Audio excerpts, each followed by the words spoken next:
सदाशिवसमारम्भां शङ्कराचार्यमध्यमाम् अस्मदाचार्यपर्यन्तां वन्दे गुरुपरम्पराम्।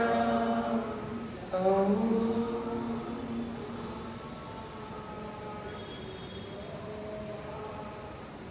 నాలుగో అధ్యాయం 8వ శ్లోకం. పరిత్రాణాయ సాధూనాం వినాశాయ చ దుష్కృతాం ధర్మ సంస్థాపనార్థాయ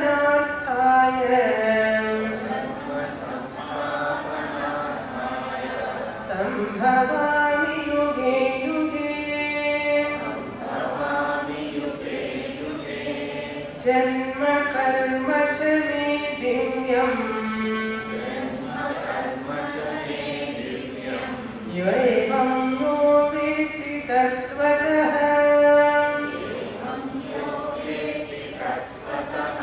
త్యక్త్వా దేహం పునర్జన్మ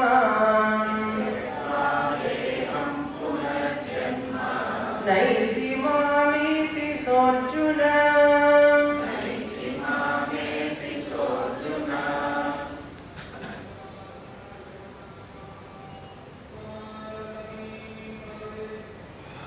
ఈ జ్ఞాన కర్మ సన్యాస యోగంలో కృష్ణ పరమాత్మ 3 విషయాల గురించి మాట్లాడుతున్నారు అని మనం తెలుసుకున్నాం.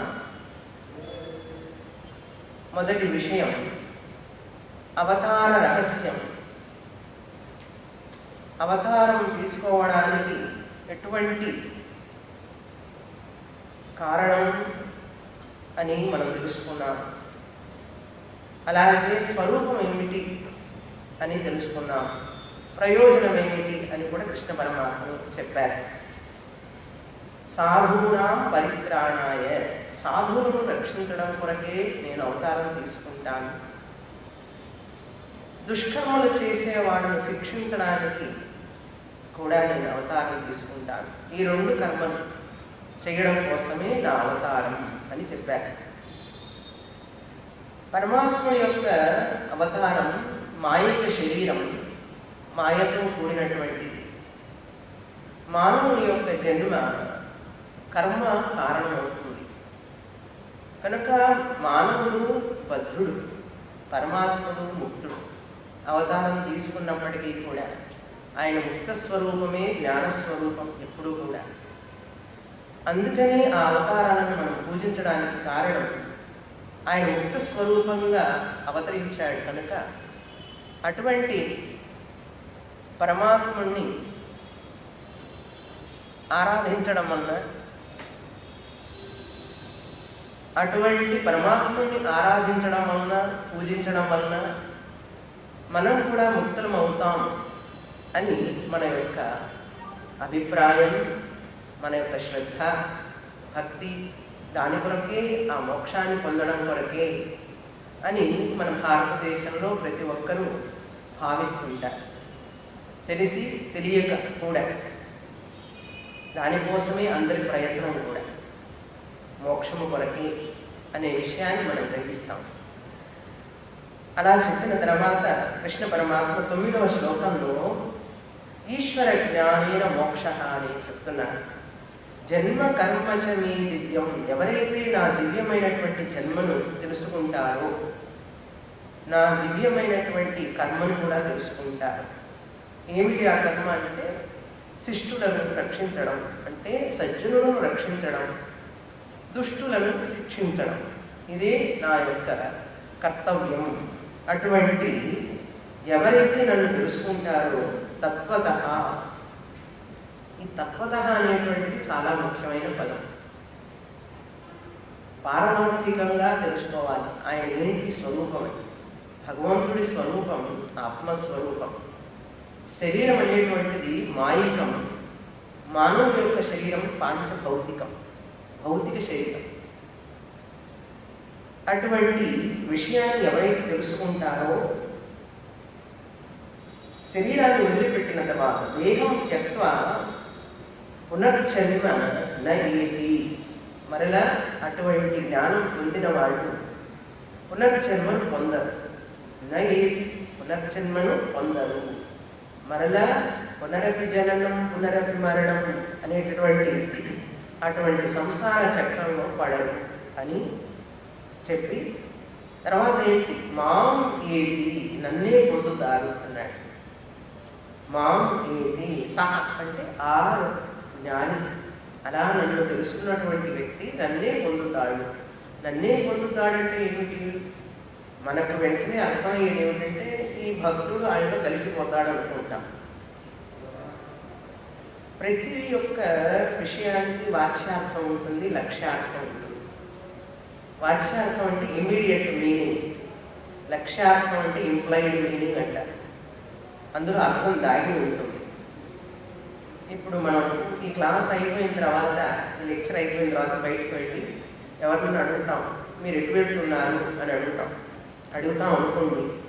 మీరు ఎటు వెళ్తున్నారు అంటే ఏమిటి, మీ ఇల్లు ఎక్కడ, మీ అడ్రస్ ఎక్కడ అనే ఇంట్రెస్ట్ మనకు. మన ఉద్దేశం ఏమిటి, మన ఉద్దేశం ఏమిటో వాళ్ళకి తెలుసు. ఏమిటండి ఆ ఉద్దేశం, మమ్మల్ని చెప్తారా అని అర్థం. మీరు ఎక్కడ ఉంటారు, మీరు ఎటు వెళ్తున్నారు అంటే నేను ఫలానా రూట్లో వెళ్తాను, మా ఇల్లు అక్కడ ఇక్కడ చెప్పరు. వాళ్ళు ఏమడుగుతారు వెంటనే, మీరు ఎక్కడికి వెళ్ళాలి చెప్పండి నేను తెలుస్తాను, అటువైపు అయితే అని అడుగుతారు. అంటే మనం అడిగిన దాంట్లో మొదటి వాచ్యార్థం అది కాదు మన ఉద్దేశం, దాంట్లో లక్ష్యార్థం ఉంటుంది. ఏమిటా లక్ష్యార్థం అంటే ఇంప్లైడ్ మీనింగ్ అంటే మీరు మమ్మల్ని డ్రాప్ చేయండి. మనం అడగకుండా వాళ్ళు అర్థం చేసుకున్నారు, చూశారు, దీని లక్ష్యార్థం అంటారు. అదేవిధంగా శాస్త్రం అంతా కూడా వాచ్యార్థం లక్ష్యార్థంతో ఉంటుంది. ఇక్కడ నన్ను పొందుతాడు అనగానే మనకు తోచేటటువంటి భావనకి కృష్ణుడి శరీరంలో ఐక్యమైపోతాడు అని మనం అనుకుంటాం. అలాగా కృష్ణుడి యొక్క అసలు స్వరూపం ఆత్మస్వరూపం. ఆత్మ ఒక్కటి. ఆ ఒక్కటే అయినటువంటి ఆత్మలో చేరడం అనేటువంటిది లేదు. ఈ ఆత్మ జీవాత్మ వేరు, పరమాత్మ వేరు కాదు. మాం ఏది, నన్ను పొందుతాడు అని అంటే ఇక్కడ ఏమిటో డిఫరెన్స్ వస్తుంది బాబు. ఇటు తిప్పితే ఒక రకంగా వస్తుంది, అటు తిప్పితే ఒక రకంగా వస్తుంది. డిస్టర్బెన్స్గా ఉంటుంది. ఈవెన్గా ఉండాలి, వాళ్ళు అడ్జస్ట్ చేయి ప్రాపర్గా. ఎటు తిప్పినప్పుడు మార్పు రాకూడదు వాయిస్, మెయింటైన్ ప్రాపర్. నన్ను పొందుతాడు అంటే ఇక్కడ నన్ను అని పరమాత్మ చెప్పినప్పుడు మాయక శరీరాన్ని పొందుతాడని కాదు, శరీరంలో ఐక్యం అవుతాడని కాదు.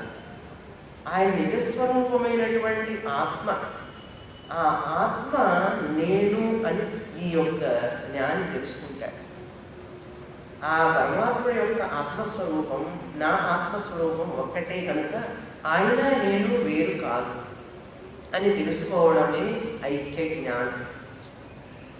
కనుక ఆ విషయాన్ని మనం తెలుసుకోవడానికి కొన్ని సంవత్సరాలు పడుతుంది. మాం ఏది, నన్ను పొందుతాడు, ఆత్మనైన నా స్వరూపాన్ని పొందుతాడు. పొందడం అంటే ఏమిటి అసలు, కలవడం. నదులు సముద్రంలో కలిసినట్టు కలవడం కాదు. మనకు కథలో చెప్తారు, జీవాత్మ చిన్న చిన్నగా నది పోయి సముద్రంలో కలిసినట్టుగా జీవాత్మ కలుస్తాడు. సినిమాలో చూపిస్తారు. ఆయనలో నుంచి జీవాత్మలో నుంచి జ్యోతి చిన్నగా వెళ్ళి ఆ గుళ్ళో తలుపులు తెరుచుకుంటాయి. ఈయన దీపం పోయి అక్కడ అందరూ చేరు. ఇవి చూపిస్తారు సినిమాల్లో. అవన్నీ మనకు ఉత్సాహం కలిగించడానికే కానీ అది వాస్తవం కాదు. నిజంగా పురాణాల్లో చెప్పబడి ఉండొచ్చు. పురాణాలు ఎల్కేజీ యూకేజీ లెసన్స్ అండి. ఆ పురాణాలు వ్యాసభగవానుడు ఎందుకు రాశాడంటే మనకు ఈ అబ్స్ట్రాక్ట్ సబ్జెక్ట్ అర్థం కాదని ఆయన మనకు కథల రూపంలో చిన్న చిన్నగా అర్థమయ్యేటట్టు చెప్పాడు. కనుక మనం ఆ విషయాన్ని గ్రహించాలి. ఎప్పుడు ఎల్కేజీ పిల్లల్లాగానే ఉంటామంటే ఎట్లా? పిహెచ్డీకి వెళ్ళాలా లేదా? కాంక్రీట్ ఫామ్, అబ్స్ట్రాక్ట్ ఫామ్ అంటారు. మనకు లెక్చర్ టీచర్ కూడా క్లాస్లో చెప్పేటప్పుడు మొదటిసారి 10 అంకెలు లేకపోయేటప్పుడు కొన్ని బాల్స్ పెడతారు, పెన్సిల్స్ పెడుతుంది, ఆవిడ లెక్క పెట్టి చూపిస్తుంది. 1, 2, 3, 4. దీన్నంటే టీచింగ్ ఎయిడ్స్ అంటారు. టీచింగ్ ఎయిడ్స్ ద్వారా పిల్లలకి పాఠాలు నేర్పుతారు. మీరు ఎల్కేజీ యూకేజీ క్లాసులో చూడండి, వాళ్ళకి ఎన్ని టీచింగ్ ఎయిడ్స్ ఉంటాయో బొమ్మలు, లెక్కలు టీచర్ అలా నేర్పుతుంది. ఒకసారి 10వ తరగతి 12వ తరగతి వచ్చిన తర్వాత ఆ టీచింగ్ ఎయిడ్స్ అన్నీ ఉంటాయా? ఉండవు కదా. మనసులోనే లెక్కించేస్తాం. ఇంకా చెప్పాలంటే చిన్నపిల్లప్పుడు చేతులతో లెక్క పెడతాం. 1, 2, 3, 4 చూపిస్తుంది తల్లి. ఇంకా చేతులు 10 వేలు చాలా పెద్ద కాలి వేలు కూడా లెక్క పెట్టేవాళ్ళం మనందరం. పెట్టామా లేదా? ఇప్పుడు లెక్క పెడతారే 10 + 10 20, 20 + 40 అంటే కాళ్ళు వేళ్ళతో దాకా లెక్క పెడతామా? పెట్టాం. ఎందుకని? ఎదిగాము. ఆ లెక్క చిన్నప్పుడే. అదేవిధంగా ఈ పురాణాల్లో చెప్పబడినటువంటి భగవద్ విషయం అంతా కూడా మనం ఎదగడం కోసం మనకు అందించాలి వ్యాస భగవానుడు వారు. తర్వాత ఆ విషయాన్ని భగవద్గీతలో అత్యంత గంభీరంగా ఆయన మనకు అందజేశారు. కృష్ణ పరమాత్మ వ్యాస భగవాను వారు అందించారు. ఈ విషయాన్ని తెలుసుకోవడానికి మనం ఎదగాలి. ఇక్కడ ఎదగడం అంటే వయసులో ఎదగడమా? మానసికంగా ఎదగాలి. మన మనస్సు శుద్ధం కావాలి. రాగద్వేషాల నుంచి మనం బయటపడి నేను, నాది, నావాళ్ళు అనే భావన నుంచి ఎదగాలి. మనము, మనది అనే దానికి రావాలి. తర్వాత అంతేకాకుండా మనది మనం కాదు, అంతా భగవంతుడే. చూడండి ఎన్ని మెట్లు. మనిషి పుట్టగానే నేను, నాది, నావాళ్ళు, ఇది సహజం. కొంతకాలం ఓకే, శాస్త్రం ఒప్పుకుంటుంది. తరువాత మనది, మనవాళ్ళు, మన దేశం, మన సంస్కృతి. శాస్త్రం చెప్తుంది ఆ మనది, మనవాళ్ళు కూడా వదిలిపెట్టేసి ఐనెస్ అండ్ మైండ్నెస్, దీన్ని దాటి వెళ్ళాలి. నాది కూడా కాదు, అంతా భగవంతుడు. అది ఎదుగుదలండి. అలా ఎదిగినప్పుడే మనిషి భగవంతుడి సాక్షాత్కారం కలుగుతుంది. నేను, నాది, నావాళ్ళు, మావాళ్ళన్న ఉన్నంతసేపు మనిషికి వ్యక్తిత్వం అధికంగా ఉంటుంది. ఇండివిజువాలిటీ అంటారు. The more individuality, the more రాగద్వేష. ద మోర్ రాగద్వేష you are more away from the lord. అమ్మ ఇంటి వచ్చి కూర్చోండి, ఇక్కడ చాలా ఫుల్గా ఉన్నారు, ఇక్కడ ఖాళీగా ఉంది, రండి. లేడీస్ కూడా ఇక్కడ రావచ్చు, ఇటు వచ్చేయండి. చాలా ఫుల్గా ఉన్నారంటే ఖాళీగా ఉన్నప్పటికీ కూడా I want some audience this side also. Okay, so even I can see that. కనుక మనం భగవంతుని ఆత్మస్వరూపం అని తెలుసుకోవడం కోసం మన ప్రయత్నం అంతా కూడా ఇటు చేయడం. అక్కడ ఒకటి నుండి గైడ్ చేయండి రాష్ట్రం. అది చెప్పిన తర్వాత నగేతి, పునర్జన్మ నగేతి మాం ఏతి. పునర్జన్మ పొందడు, నన్ను పొందుతాడు, అంటే నన్ను తెలుసుకుంటాడు యథావిధిగా అని అర్థం.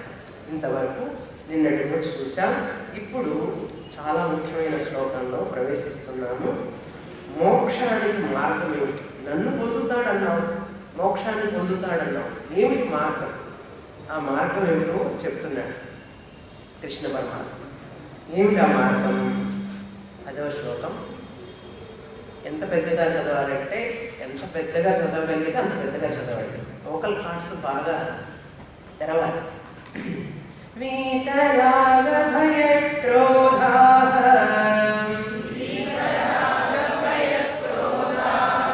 మన్మయా మాముపాశ్రితాః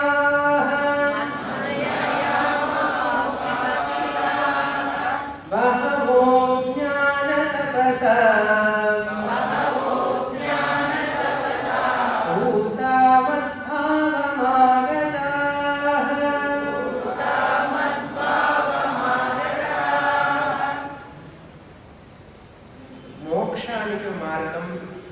తేలికైన మార్గం.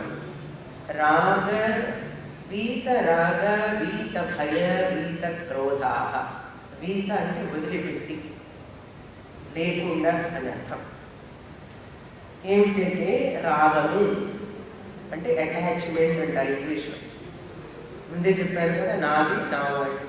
ఐనెస్ అండ్ మైండ్నెస్, నేను, నాది అనే భావన.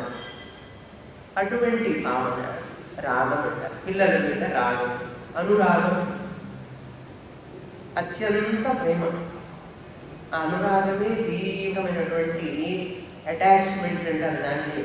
దానివలన మనకు దుఃఖమే కానీ లాభం లేదు. వీతరాగ, వీత భయ. ఎక్కడైతే రాగం ఉంటుందో అక్కడ భయం ఉంటుంది. ఎక్కడైతే రాగం ఉంటుందో అక్కడ భయం ఉండి తీరుతుంది. కనుక ఎవరైనా నాకు భయంగా ఉన్నది అంటే వాళ్ళకి రాగం ఎక్కువగా ఉందని అర్థం. దేని మీద రాగం ఉంటుంది? దేని మీద అనురాగం ఉంటుంది? పిల్లల మీద, తల్లి మీద, తండ్రి మీద, అన్నయ్య మీద, అక్కయ్య మీద, ఆస్తుల మీద, ఇంటి మీద, కారు మీద, అనేకమైనటువంటి పొజిషన్స్ అన్నమాట. వీళ్ళందరి మీద మనకు అనురాగం ఉంటుంది. అది తీవ్రంగా ఉంటుంది. పొసెసివ్నెస్ అంటారు. ఇంకా ఇంగ్లీష్ చెప్పాలంటే పొసెసివ్నెస్. నాకే కావాలి, నా వాళ్ళే అయి ఉండాలి, నాతోనే ఉండాలి, నాతోనే మాట్లాడాలి, నాకే చెప్పాలి, నన్నే చూడాలి, ఎప్పుడు ఐ లవ్ యూ అంటుండాలి ప్రతిసారి. లేకపోతే నన్ను ప్రేమించడం లేదు వాళ్ళు, నన్ను ద్వేషిస్తున్నారనుకుంటాం, నన్ను చూస్తున్నారా లేదా, నన్ను చూడలేదు, నాతో స్మైల్ చేయలేదు, నాకు ఏం చెప్పలేదంటే ఇంకా వాళ్ళ మీద కోపం. అందుకని ఇన్సెక్యూరిటీ అంటారు, భయం. నన్ను వాళ్ళు వదిలేసి వెళ్ళిపోతారేమో, నాకు వాళ్ళు దూరం అయిపోతారేమో భయం ఏర్పడుతుంది. ఇన్సెక్యూరిటీ అంటారు. ఆ భయం వల్ల తల్లిదండ్రులు పిల్లలు దూరం అయితే భరించలేదు. వాళ్ళకు ఒక ఇన్సెక్యూరిటీ ఏర్పడుతుంది. కొంతమందికి ఏమిటంటే వాళ్ళకి ఇష్టమైనది దూరం అయిపోతే కోపం వస్తుంది. వాళ్ళకి క్రోధము, కోపం, అతి కోపం వస్తుంది. ఇంకా గురువుని కూడా తిడతారు, తల్లిని తిడతారు, తల్లిని కొడతారు. దట్స్ వై శంకరాచార్య వారు కుపుత్రో జాయేత కుమాతాన భవతి అని రాస్తారు ఒక శ్లోకంలో. అంటే పుత్రుడు ఒక్కొక్కసారి తల్లిని నిందిస్తాడు, కొడతాడు కూడా. కానీ ఏ తల్లి కూడా పిల్లల్ని ద్వేషించదు. కనుక మనిషి ఎప్పుడైతే రాగం ఉంటుందో భయం వస్తుంది, భయం వల్ల క్రోధం వస్తుంది, ఆ క్రోధం వల్ల మనిషి పతనం అవుతాడు. అటువంటి వ్యక్తికి మోక్షం రాదు. నన్ను పొందాలి అంటే వాళ్ళు ఈ మూడింటిని వదిలిపెట్టాలి. వీత రాగ, వీత భయ, వీత క్రోధ. అంతేకాదు మన్మయా, వారి మనస్సంతా నాతోనే నిండి ఉండాలి. మన్మయ, మయ అంటే ఏమిటి? ఇక్కడ బంగారం మయం అంటారు చూసారా? బంగారం మయం అంటారంటే బంగారంతో నిండి ఉంటుంది. ఇక్కడ పరమాత్ముడు ఏం చెప్తున్నారు? మన్మయ, వాళ్ళ మనస్సంతా నాతోనే నిండి ఉంటారు.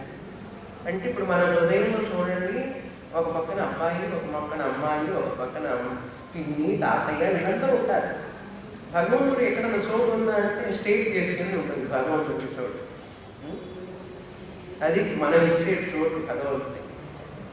అందుకని మనకు ఈ ఇతిహాసాల్లో లక్ష్మణుడు, రాముల వారి ఉదాహరణగా, లక్ష్మణుడు కూడా ఎప్పుడు శ్రీరాముని గురించి, హనుమంతుల వారు శ్రీరాముని గురించి, వాళ్ళందరూ వాళ్ళ హృదయాలను భగవంతుడికి ఇచ్చారు. మనందరం మన లోకల్ పీపుల్కి, ఫ్యామిలీ మెంబర్స్కి పరిమితం చేసేసాం. అందువల్ల మనకు దుఃఖం. ప్రహ్లాదుడు తన హృదయాన్ని భగవంతుడికి ఇచ్చేశాడు, భగవంతుడితో నింపాడు.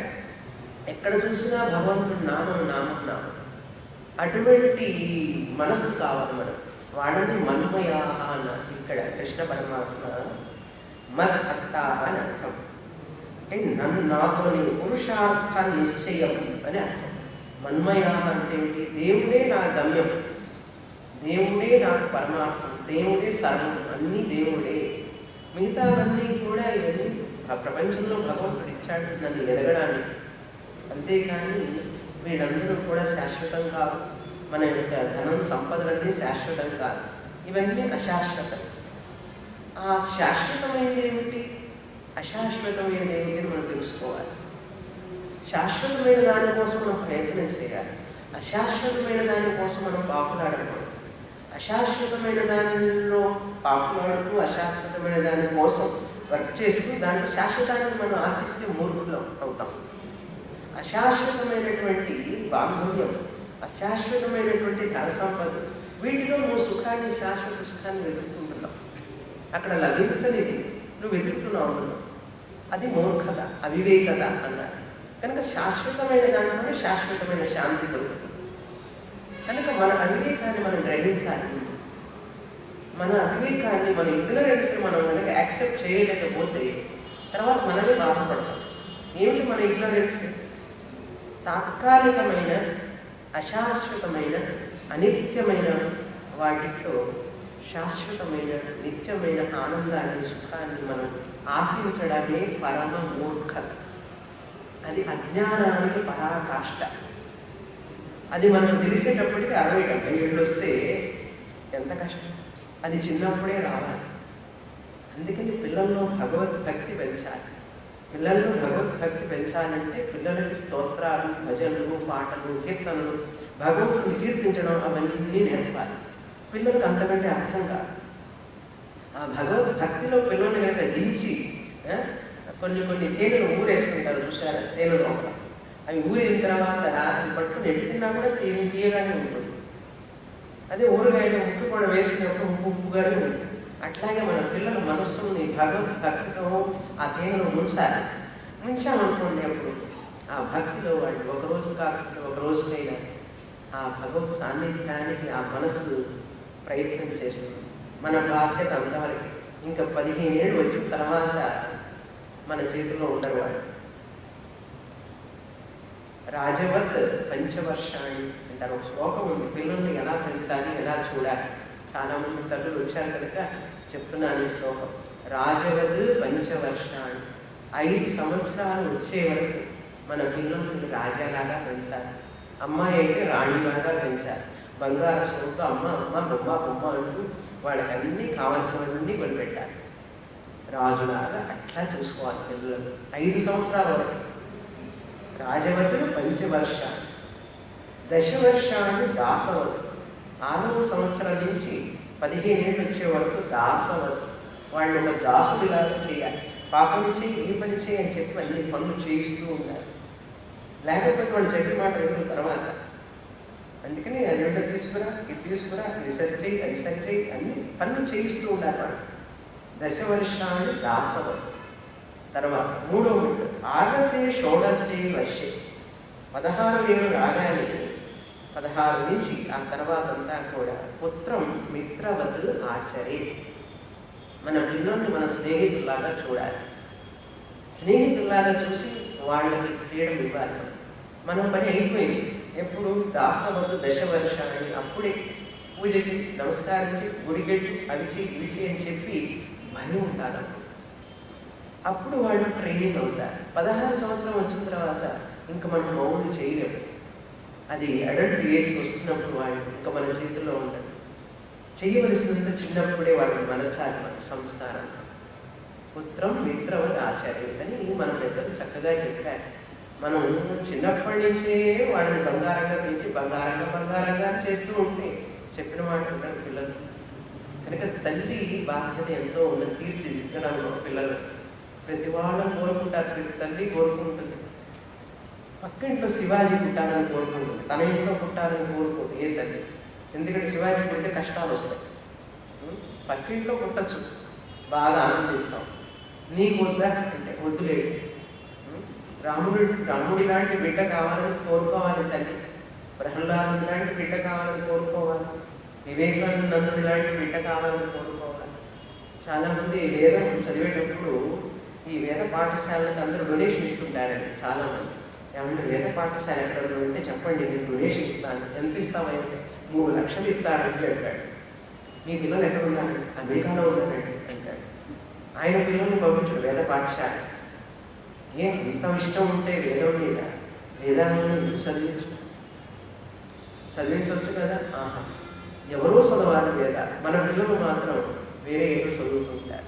కనుక మనం చేసే పనులకి ఎంత కాంట్రడిక్టరీగా ఉంటుందో. నాకే వచ్చి చెప్పేవాళ్ళు చాలా మంది, మీకు వేద పాఠశాల తెలిసి చెప్పండి, మేము దానం చేస్తామంటుంటారు. కనుక అంటే మన పర్సనాలిటీ తెలిసి స్ప్లిట్ పర్సనాలిటీ. మనస్సన్యత వచసి అన్యత కర్మని అన్యత దురాత్మన అంటారు. దురాత్మ అంటే ఏమిటి? దుష్టమైన మనస్సు కలిగి ఉండడం, సరైన ఆలోచన లేకపోవడం. ఏది మంచిదో అది నాకు ఉండాలి, ఇక్కడ ఉండాలని కోరుకోవాలి, ఎక్కడో కాదు. అందుకని ఈరోజు వేద పాఠశాలలు చదవడానికి, వేదం చదవడానికి పిల్లలు లేరు. డిపాజిట్లు ఉన్నాయి, బాగా వాళ్ళందరికీ ధనం ఇస్తున్నారు, కానీ చదవడానికి పిల్లలు లేరు కదా. పిల్లలందరూ ఎక్కడున్నారు? ఇంజనీరింగ్ కాలేజీల్లో ఉన్నారు. ఎటువంటి ఇంజనీరింగ్ కాలేజీ? లక్షలు డొనేషన్లు తీసుకొని కాలేజీలు కట్టి వాళ్ళకి పిల్లలకు ఒక సంస్కారం లేనటువంటి విద్యను మనం అందులోకి తోసేస్తున్నారు. తల్లి గొప్పగా అనుకుంటుంది, మా అబ్బాయి ఇంజనీరింగ్ చదువుతున్నాడు అనుకుంటుంది. వాళ్ళు తెలుసుకునే టైంకి 40 సంవత్సరాల తర్వాత అయ్యో ఎంత పని చేశాం అని బాధపడతారు. అలా బాధపడుతున్న వాళ్ళని నేను ఎంతమందిలో చూస్తున్నాను. మా పిల్లల్ని అమెరికా పంపించి ఎంత పొరపాటు చేశాము తల్లిదండ్రులు నేను ఎంతమందిలో విన్నాను నా చెవులా. ఇప్పుడు అనుకున్న ప్రయోజనం లేదు. ఇప్పుడు ఆవిడకి 80 ఏళ్ళు, పిల్లలకు ఆల్మోస్ట్ 50 ఏళ్ళు. కనుక ఈ విధంగా మనం ఏమి ఆలోచిస్తున్నాం, నిత్యమైనది ఏమిటి, సత్యమైనది ఏమిటి? పిల్లలకి ధనం భోగం కాదు ముఖ్యం, మన్మయ నన్ను గమ్యంగా పెట్టుకొని నేనే భగవంతుడే గమ్యం నాకు అనేటువంటి వాళ్ళు మోక్షాన్ని పొందుతారు. అంతేకాని ఏదో గమ్యంగా పెట్టుకొని భగవంతుడిని బిజినెస్ భక్తిగాను, క్రైసిస్ భక్తిగా, కష్టాల్లో ఉన్నప్పుడు భగవంతుడిని తలుచుకోవడం, లేదా బిజినెస్ నాకు ఏదైనా ఫలం రావాలంటే భగవంతుడిని పూజించడం, ఇటువంటి భక్తి చాలా ఎల్కేజీ యూకేజీ భక్తి లాంటిది. దాన్ని దాటి మనం రావాలి. కృష్ణ పరమాత్మ మా ఉపాశ్రితా, నన్ను ఆశ్రయించిన వాళ్ళు, మా ఉపాశ్రితా అంటే జ్ఞాననిష్ఠా అని అర్థం. పరమేశ్వరం ఉపాశ్రితా, పరమేశ్వరుని కేవల జ్ఞాననిష్ఠ, జ్ఞానమే మా జీవన గమ్యం అని రావాలి. ఇవన్నీ కూడా మనకు సహకారం. ఉద్యోగం, ఇల్లు, కుటుంబం, ఫ్యామిలీ, పిల్లలు, ఇవన్నీ కూడా ఆ జ్ఞానంలో పెట్టడం కోసం మనకు సహకారి కారణాలు. ఇప్పుడు భగవంతుడు సహకారి కారణమైన ఇవన్నీ ప్రైమరీ కారణాలైన చివరికి ఇల్లు, పిల్లలు, వాటికి పెద్దగా ఉండడం, చదువుకోవడం, ఇల్లు కట్టుకోవడం, బంగళా కట్టుకోవడం, 2-3 కార్లు కొనుక్కోవడం, అయిపోయింది జీవితం. ఆయన సెటిల్డ్ అంటాడు. ఆయన ఏమంటాడు, ఏమంటుంది యు ఆర్ అన్సెటిల్డ్ అంటాడు భగవంతుడు. ఎందుకంటే నీకు శాంతి, పూర్ణత, ఆనందం లేదు, అందుకని యు ఆర్ అన్సెటిల్డ్. మనం అనుకుంటాం సెటిల్డ్ అంటే బట్ విత్ ఇన్సెక్యూరిటీ, భయం, ఏదో దిగులు, ఏదో చింత అన్నీ ఉంటాయి. కానీ ఏదో దిగులండి. ఏమిటమ్మా చెప్పంటే తెలియటం లేదండి అంటాడు. అటువంటి స్థితి మనకే తెలియదు ఏమిటో బాధ. అది అక్కడ. ఇక్కడ పరమాత్మని తలుచుకుంటే, పరమాత్మని భక్తితో ఉంటే అసలు ఎటువంటి లోటు ఉండదు మనిషికి అని మనం తెలుసుకోవాలి. మా ఉపాశ్రిత ఎవరు వాళ్ళు? బహవ, ఎంతోమంది ఉన్నారు, అనేకులు. జ్ఞాన తపస్స, జ్ఞానమే తపస్సుగా. ఏకాదశి వ్రతం, ద్వాదశి వ్రతం ఇవన్నీ చేసి చేసి చేసి మనిషి శుద్ధి పడిన తర్వాత జ్ఞానమే తపస్సుగా ఉండాలి. జ్ఞానం పొందడమే, ఆత్మజ్ఞానం పొందడమే మనిషి యొక్క జీవన పరమావధి. అందుకనే ధర్మ, అర్థ, కామ, మోక్ష. ధర్మ, అర్థ, కామాలు మన చిన్న వయసులో ఉన్నప్పుడు గృహస్థాశ్రమంలో ఉండి అన్నీ అయిన తర్వాత మోక్షానికి మనం ప్రయత్నం చేయాలి. అది జ్ఞాన తపస్స అంటారు. సన్యాసి బుద్ధి. గృహస్థాశ్రమంలో ఉన్నా కూడా సన్యాసిలాగా ఉండడం, ఆంతర సన్యాసం అంటారు మా స్వామివారు. బాహ్య సన్యాసం, ఆశ్రమ సన్యాసం. ఈ సన్యాసం తీసుకోగలిగితే తీసుకోవచ్చు, కానీ అందరికీ సాధ్యంగా గృహస్థాశ్రమంలో ఉండి కూడా సన్యాసి లాగా జీవించవచ్చు. తామరాకు మీద నీటి బొట్టులాగా. తామరాకు నీటిగానే ఉంటుంది, కానీ దాన్ని నీరు అంటదు. అదేవిధంగా మనం కూడా ఉంటే మనం కూడా ఆంధ్ర సన్యాసం, గృహస్థుడు కూడా జనకుడు, అశ్వపతి మొదలైన వాళ్ళలాగా బహవః జ్ఞాన తపస్సు పూతా, వాళ్ళు చాలా పవిత్రమైన జ్ఞానం వల్ల మద్భావం ఆగత, నా యొక్క ఆత్మస్వరూపాన్ని వాళ్ళు తెలుసుకొని నాలో ఆత్మస్వరూపంలో ఏకమవుతారు. శరీరంలోనే ఉంటారు కానీ వాళ్ళు జీవన్ ముక్తులు అని అర్థం. తర్వాత శ్లోకం చదువుతాం. మరి ఇప్పుడు ఒక ప్రశ్న వస్తుంది మధ్యలో. అంటే ఇట్లా కోపం, రాగం ఇవన్నీ భయం పోయిన వాళ్ళే ఆయన పొందుతారు, ఆయన్ని ఆలోచించిన వాళ్ళే ఆయన పొందుతారు, ఎప్పుడు ఆయన గురించి భక్తితో ఉన్నవాళ్ళు పొందుతారు. అంటే మిగతా వాళ్ళు పొందరా అండి? అనురాగం ఉన్నవాళ్ళు, భయం ఉన్నవాళ్ళు, కోపం ఉన్నవాళ్ళు ఆ పరమాత్మని పొందరా అనే ప్రశ్న వస్తుంది కదా. అటుప్పుడు కృష్ణ పరమాత్మ సమాధానం చెప్తున్నాడు.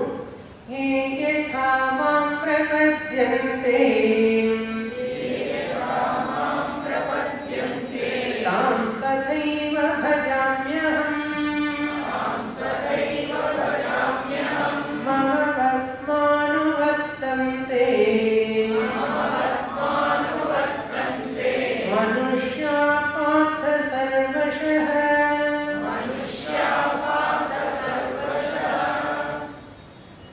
ఇప్పుడు ఈ 11వ శ్లోకంలో కృష్ణ పరమాత్మ చెప్తున్నారు, భక్తులు అనేక మంది ఉన్నారు, అనేక రకాలుగా ఉన్నారు.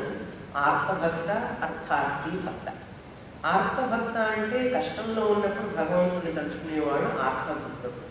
గజేంద్రుడి లాగా, గజేంద్రుడు ఆర్తభక్తుడు, ద్రౌపది ఆర్తభక్త. అర్థార్థి భక్తులు ఉన్నారు. ధ్రువుడు అర్థార్థి భక్తుడు. నాకు రాజ్యం కావాలి, రాజ్యం కోసమే ఆ భగవంతుడిని ప్రార్థన చేశాడు ధ్రువుడు, అర్థార్థి భక్తుడు. జిజ్ఞాసు భక్తులు ఉన్నారు. ఉద్ధవుడు జిజ్ఞాసు భక్తుడు, అర్జునుడు జిజ్ఞాసు భక్తుడు. జ్ఞాని భక్తులు ఉన్నారు. జనక మహారాజు జ్ఞాని భక్తుడు. అట్లా రకరకాలు ఉంటారు భక్తుల్లో.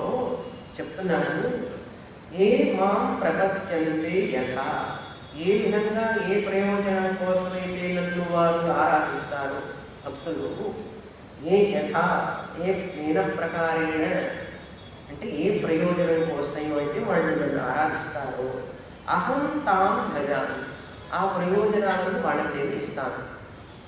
నీకు ఏది కావాలంటే ఆయన అది ఇస్తాడు.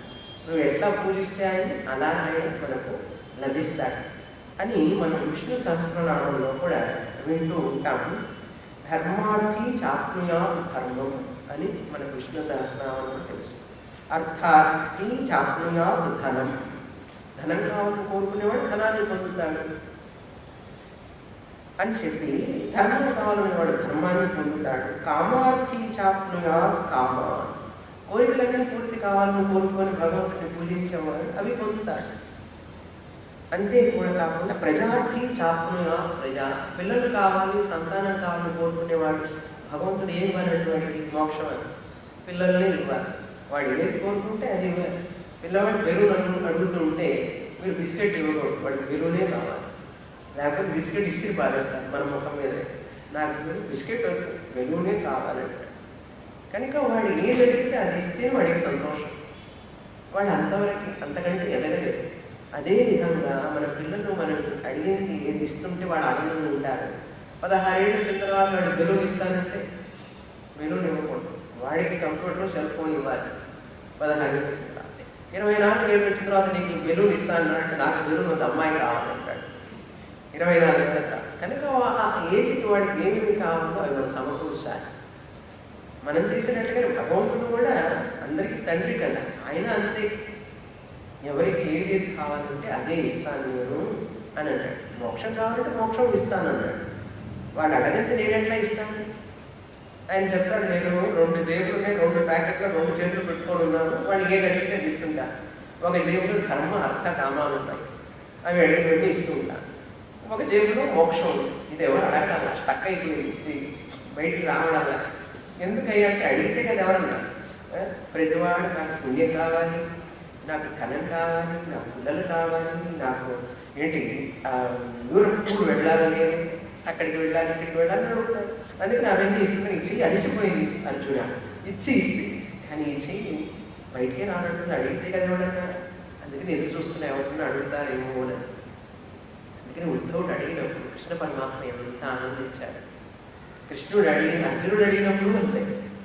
అడిగితే చాలండి, మోక్షం కోసం ఎవరైనా అడిగితే భగవంతుడికి పరమ సంతోషం. ఈవెన్ అందరూ అడుగుతూనే ఉంటారు, అవి అడిగేవాళ్ళు రేర్గా ఉంటారు, నచికేతుడు ఇలాంటి వారు. అందుకని ఇంకా చెప్తున్నారు, ఏ యథామా ప్రపద్యంతి, వాళ్ళు నన్ను ఏది కావాలని పూజిస్తారో ఆరాధిస్తారో అది వాళ్ళని నేను పూర్తి చేస్తుంటాను. అందుకని నన్ను ఆ రూపాల్లో ఇస్తుంటారు. మనం అనుకుంటాము ఈ దేవుడు పెద్దగా ఇవ్వలేదు, దేవుడు మార్చిన తర్వాత నా కోరికలన్నీ తీరుతాయి అనుకుంటాడు. వీడు పిచ్చి భక్తుడు, ఆయనకు తెలుసు వీడు నా రూపాన్ని మార్చాడు ఇక్కడ, కానీ ఈ రూపంలో నేను వచ్చి ఇవ్వాలి అని చెప్పి ఆయన ఆ రూపం ద్వారా పూర్తి చేస్తాడు. ఏమంటే ఇంతకాలం ఆ దేవుడిని పూజిస్తుంటే ఆ గుడికి వెళ్ళానంటే నేను అనుకున్నవన్నీ కాలేదండి, ఇప్పుడు గుడి మార్చేశాను, దేవుణ్ణి మార్చాను, అన్నీ పూర్తి అవుతున్నాయి అంటాడు. ఆయనకి భక్తుడికి తెలియదు, ఆయన వచ్చి ఈ రూపంలో కూర్చున్నాడు, ఈ రూపంలో ఇవ్వాలి. వీడు అనుకుంటాడు పిచ్చి భక్తుడు, నాకు ఈ దేవుడి దగ్గరికి వచ్చిన తర్వాతనే నేను అనుకున్నవన్నీ కోరికలు తీరినాయి అంటాడు. ఏం చెప్తాడు భగవంతుడు చూడండి, పర్వాలేదు ఓకే, ఒక రోజు నువ్వు ఎదుగుతావులే అని చెప్పి ఆయన కూడా ఓర్పుగా ఉంటాడు భగవంతుడు. వేరే రూపాలైతే కూడా పర్వాలేదండి. మద్రాసులో అయితే చెన్నైలో ఆళ్వార్పేట ఆంజనేయ స్వామి గొప్ప, నంగనల్లూరు ఆంజనేయ స్వామి గొప్ప. ఒకే ఆంజనేయ స్వామిలో 2 ఎచ్చుతత్తులు ఒక దేవుడిలోనే. తిరుపతి బాలాజీ గొప్ప, లేకపోతే ఇక్కడ ఉన్న బాలాజీ గొప్ప. మనకు ఒక దేవుడిలోనే ఇట్లా భేదాలు చూసే భక్తులు కూడా ఉన్నారు. ఆయన చాలా పవర్ఫుల్ అండి. నేనంత పవర్ఫుల్ కాదండి అంటే అసలు ఇంక ఈ భక్తుడికి ఏం చెప్పాలి? వీడి అజ్ఞానానికి భగవంతుడు ఏం చేస్తాడు? తల పట్టుకొని కూర్చుంటాడు. కానీ ఒక రోజు తల్లిలాగా తల్లి కూడా ఏం చేస్తుంది? పిల్లలు మొండి వాళ్ళని చెప్పిన మాట వినకపోతే మూర్ఖంగా ఉంటే తల్లి కూడా దేవుడిని ప్రార్థిస్తుంది. దేవుడిని ఎవరు ప్రార్థించాలి? తల్లి అయితే దేవుడిని ప్రార్థిస్తుంది. ఆయన మా పిల్లవాడిని పెట్టి మార్చు, కొంచెం ఎదిగేటట్టు చెయ్యి, వాడిని ప్రార్థిస్తుంది. దేవుడి దగ్గరే మనం ఈ వ్యాసారాలు చేస్తుంటే దేవుడు ఎవరి దగ్గరికి పోయి చెప్పుకుంటాడండి? పాపం ఆయనకి ఎవరు లేరు. పాపం ఆయన కండిషన్ మరీ పెట్టి మనకంటే అట్లాంటి కండిషన్లో పడేయకూడదు భగవంతుడు. అందుకని 12వ అధ్యాయంలో కృష్ణ పరమాత్మ చెప్తాడు, జ్ఞాని నాకు చాలా ప్రియుడు అని చెప్తాడు. మిగతా వాళ్ళందరూ పర్వాలే, వాళ్ళు కూడా ఉదారా సర్వజీవైతే జ్ఞానికు ఆత్మైవమే మతప్పుడు. జ్ఞాని నేనే జ్ఞాని, వేరు కాదన్నాడు. అంతటి భక్తి స్థితిని మనం పొందాలి, పరాభక్తిని. తర్వాత మమ వర్మ అనువర్తంది. వాళ్ళు ఏదన్నా కోరుకొని అంటున్నారు, ధనం కోరుకొని, కోరికలన్నీ తీరాలని కోరుకున్నా కూడా, పుణ్యాన్ని కోరుకున్నా కూడా, ఏది కోరుకున్నా కూడా ఒక రోజుకు వాళ్ళు నా దగ్గరికి వచ్చి తీరుతారు. మమ వర్మ అనువర్తంది. భక్తితో ఉంటే చాలని, కనీసం నాస్తికులం కాకుండా ఉంటే చాలు. ఆస్తికులంగా ఉండాలి, భగవద్భక్తి ఉండాలి. అది చూసుకోండి. మీ పిల్లల్లో భగవద్భక్తి పోకుండా చూసుకోండి. ముఖ్యంగా చాలా కష్టం పిల్లల్లో భగవద్భక్తి ఉండడం. ఏదో మనలో ఇంకా కాస్తుంది, మన పెద్దల యొక్క భయభక్తులతో పెరిగాం మనం. ఇప్పుడున్న పిల్లలు అలా కాదు. భక్తి లేకపోతే, నాస్తికులు అయిపోతే, దేవుడు ఎందుకు, నేను మంచిగా ఉంటాను అంతే. నాకు నరసేవ, నారాయణ సేవ, అందరికి సేవ చేస్తుంటాను, నేను దేవాలయానికి వెళ్ళను, దేవుడిని నమ్మను, దేవుడు ఉన్నాడు అంటే నాకేం తెలుసు, నేను ఆయన straight forward person, I'm very good person, I'm Nobel person అని చాలామంది ఇప్పుడు దేవుడి మీద నమ్మకం లేకుండా వాల్యూస్ ఫాలో అయితేనే చాలు, మంచిగా ఉంటేనే చాలు, ఇంకా దేవుడు ఎందుకనే స్థితికి వచ్చాడు. ఇప్పుడు ఆ కనపడిన దేవుడు ఎక్కడో ఉన్న దేవుడు ఎవరికి కావాలి? దేవుడు అనగానే ఒక రకమైనటువంటి భయం. ఈ కొబ్బరికాయలు, ఈ పూజలు, ఈ అభిషేకాలన్నీ చేయాలి, అవి చేయకపోతే ఆయన మనం పరీక్ష చేస్తాడు అనేటటువంటి భావన పెరిగినంత మూఢనమ్మకం అనే స్థితికి వచ్చారు ఇప్పుడున్న జనరేషన్స్. అది మూఢనమ్మకం కాదు. దేవుణ్ణి నమ్మకపోతే మనిషి దైవ స్వరూపాన్ని తెలుసుకోలేదు. దేవుణ్ణి ఎందుకు ఇచ్చారు ఆ రూపాన్ని మనకు? అది కల్పింపబడింది రూపం. ముందు పిల్లలకి ఎల్కేజీ యూకేజీ క్లాసులో చెప్పినట్టుగానే ఫస్ట్ ఎయిడ్ లాగా అనమాట ఆ రూపాన్ని ఇచ్చారు. ఏమంటే దేవుడికి రూపం ఉందా? ఆయన నిరాకారుడు కదా, మీరు ఎందుకు సాకారాన్ని పూజిస్తారు అని ఒక ఆయన విగ్రహాలను కొట్టిపడేశాడు. ఇంకొక ఆయన రూపమే లేదు కదా, ఆయనకి ఏంటి మీరు రూపాలు ఇస్తారు అని చెప్పి రూపాలని తీసేస్తున్నారు. రూపాలు లేవు అని నువ్వు తెలుసుకోవడానికి నువ్వు రూపాన్ని ఆరాధించాలి. అది సంప్రదాయం. అందుకని క్లాసికల్ అయినటువంటి కష్టమండి. నిరాకారమైనటువంటి బ్రహ్మస్వరూపాన్ని నువ్వు తెలుసుకోవాలంటే సాకార రూపాన్ని ఆరాధించు. ఎవరు చెప్పారు? శాస్త్రం చెప్పింది. సాకారంలోంచి నిరాకారానికి వెళ్తాం, అంతేగాని సాకారం లేకుండా నిరాకారానికి కాదు. నిర్గుణం బ్రహ్మ, అది ఆత్మస్వరూపం. చాలామంది ఇప్పుడు రూపాన్ని తీసేసేసి అదేదో ఒకటి పెడతారు, దాని పక్కన ఆరా పెడతారు. ఇదంతా consciousness, total consciousness, supra consciousness అని. సూప్రా కాన్షియస్నెస్ నీకేమర్థం అవుతుంది అసలు? Supra consciousness is not available for mind. ఇప్పుడు అదొక పెద్ద ట్రెండ్ అయిపోయిందండి. దేవుడు, గుడి, ఆరాధన అనేది వెళ్తున్నారు జనం ముప్పులుగా, అది వేరే విషయం వచ్చండి.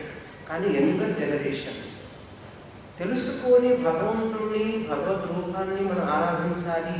సంప్రదాయంగా పరంపరగా వస్తున్నటువంటి ఈ రూపాలన్నీ కూడా మన కోసం పెట్టారు.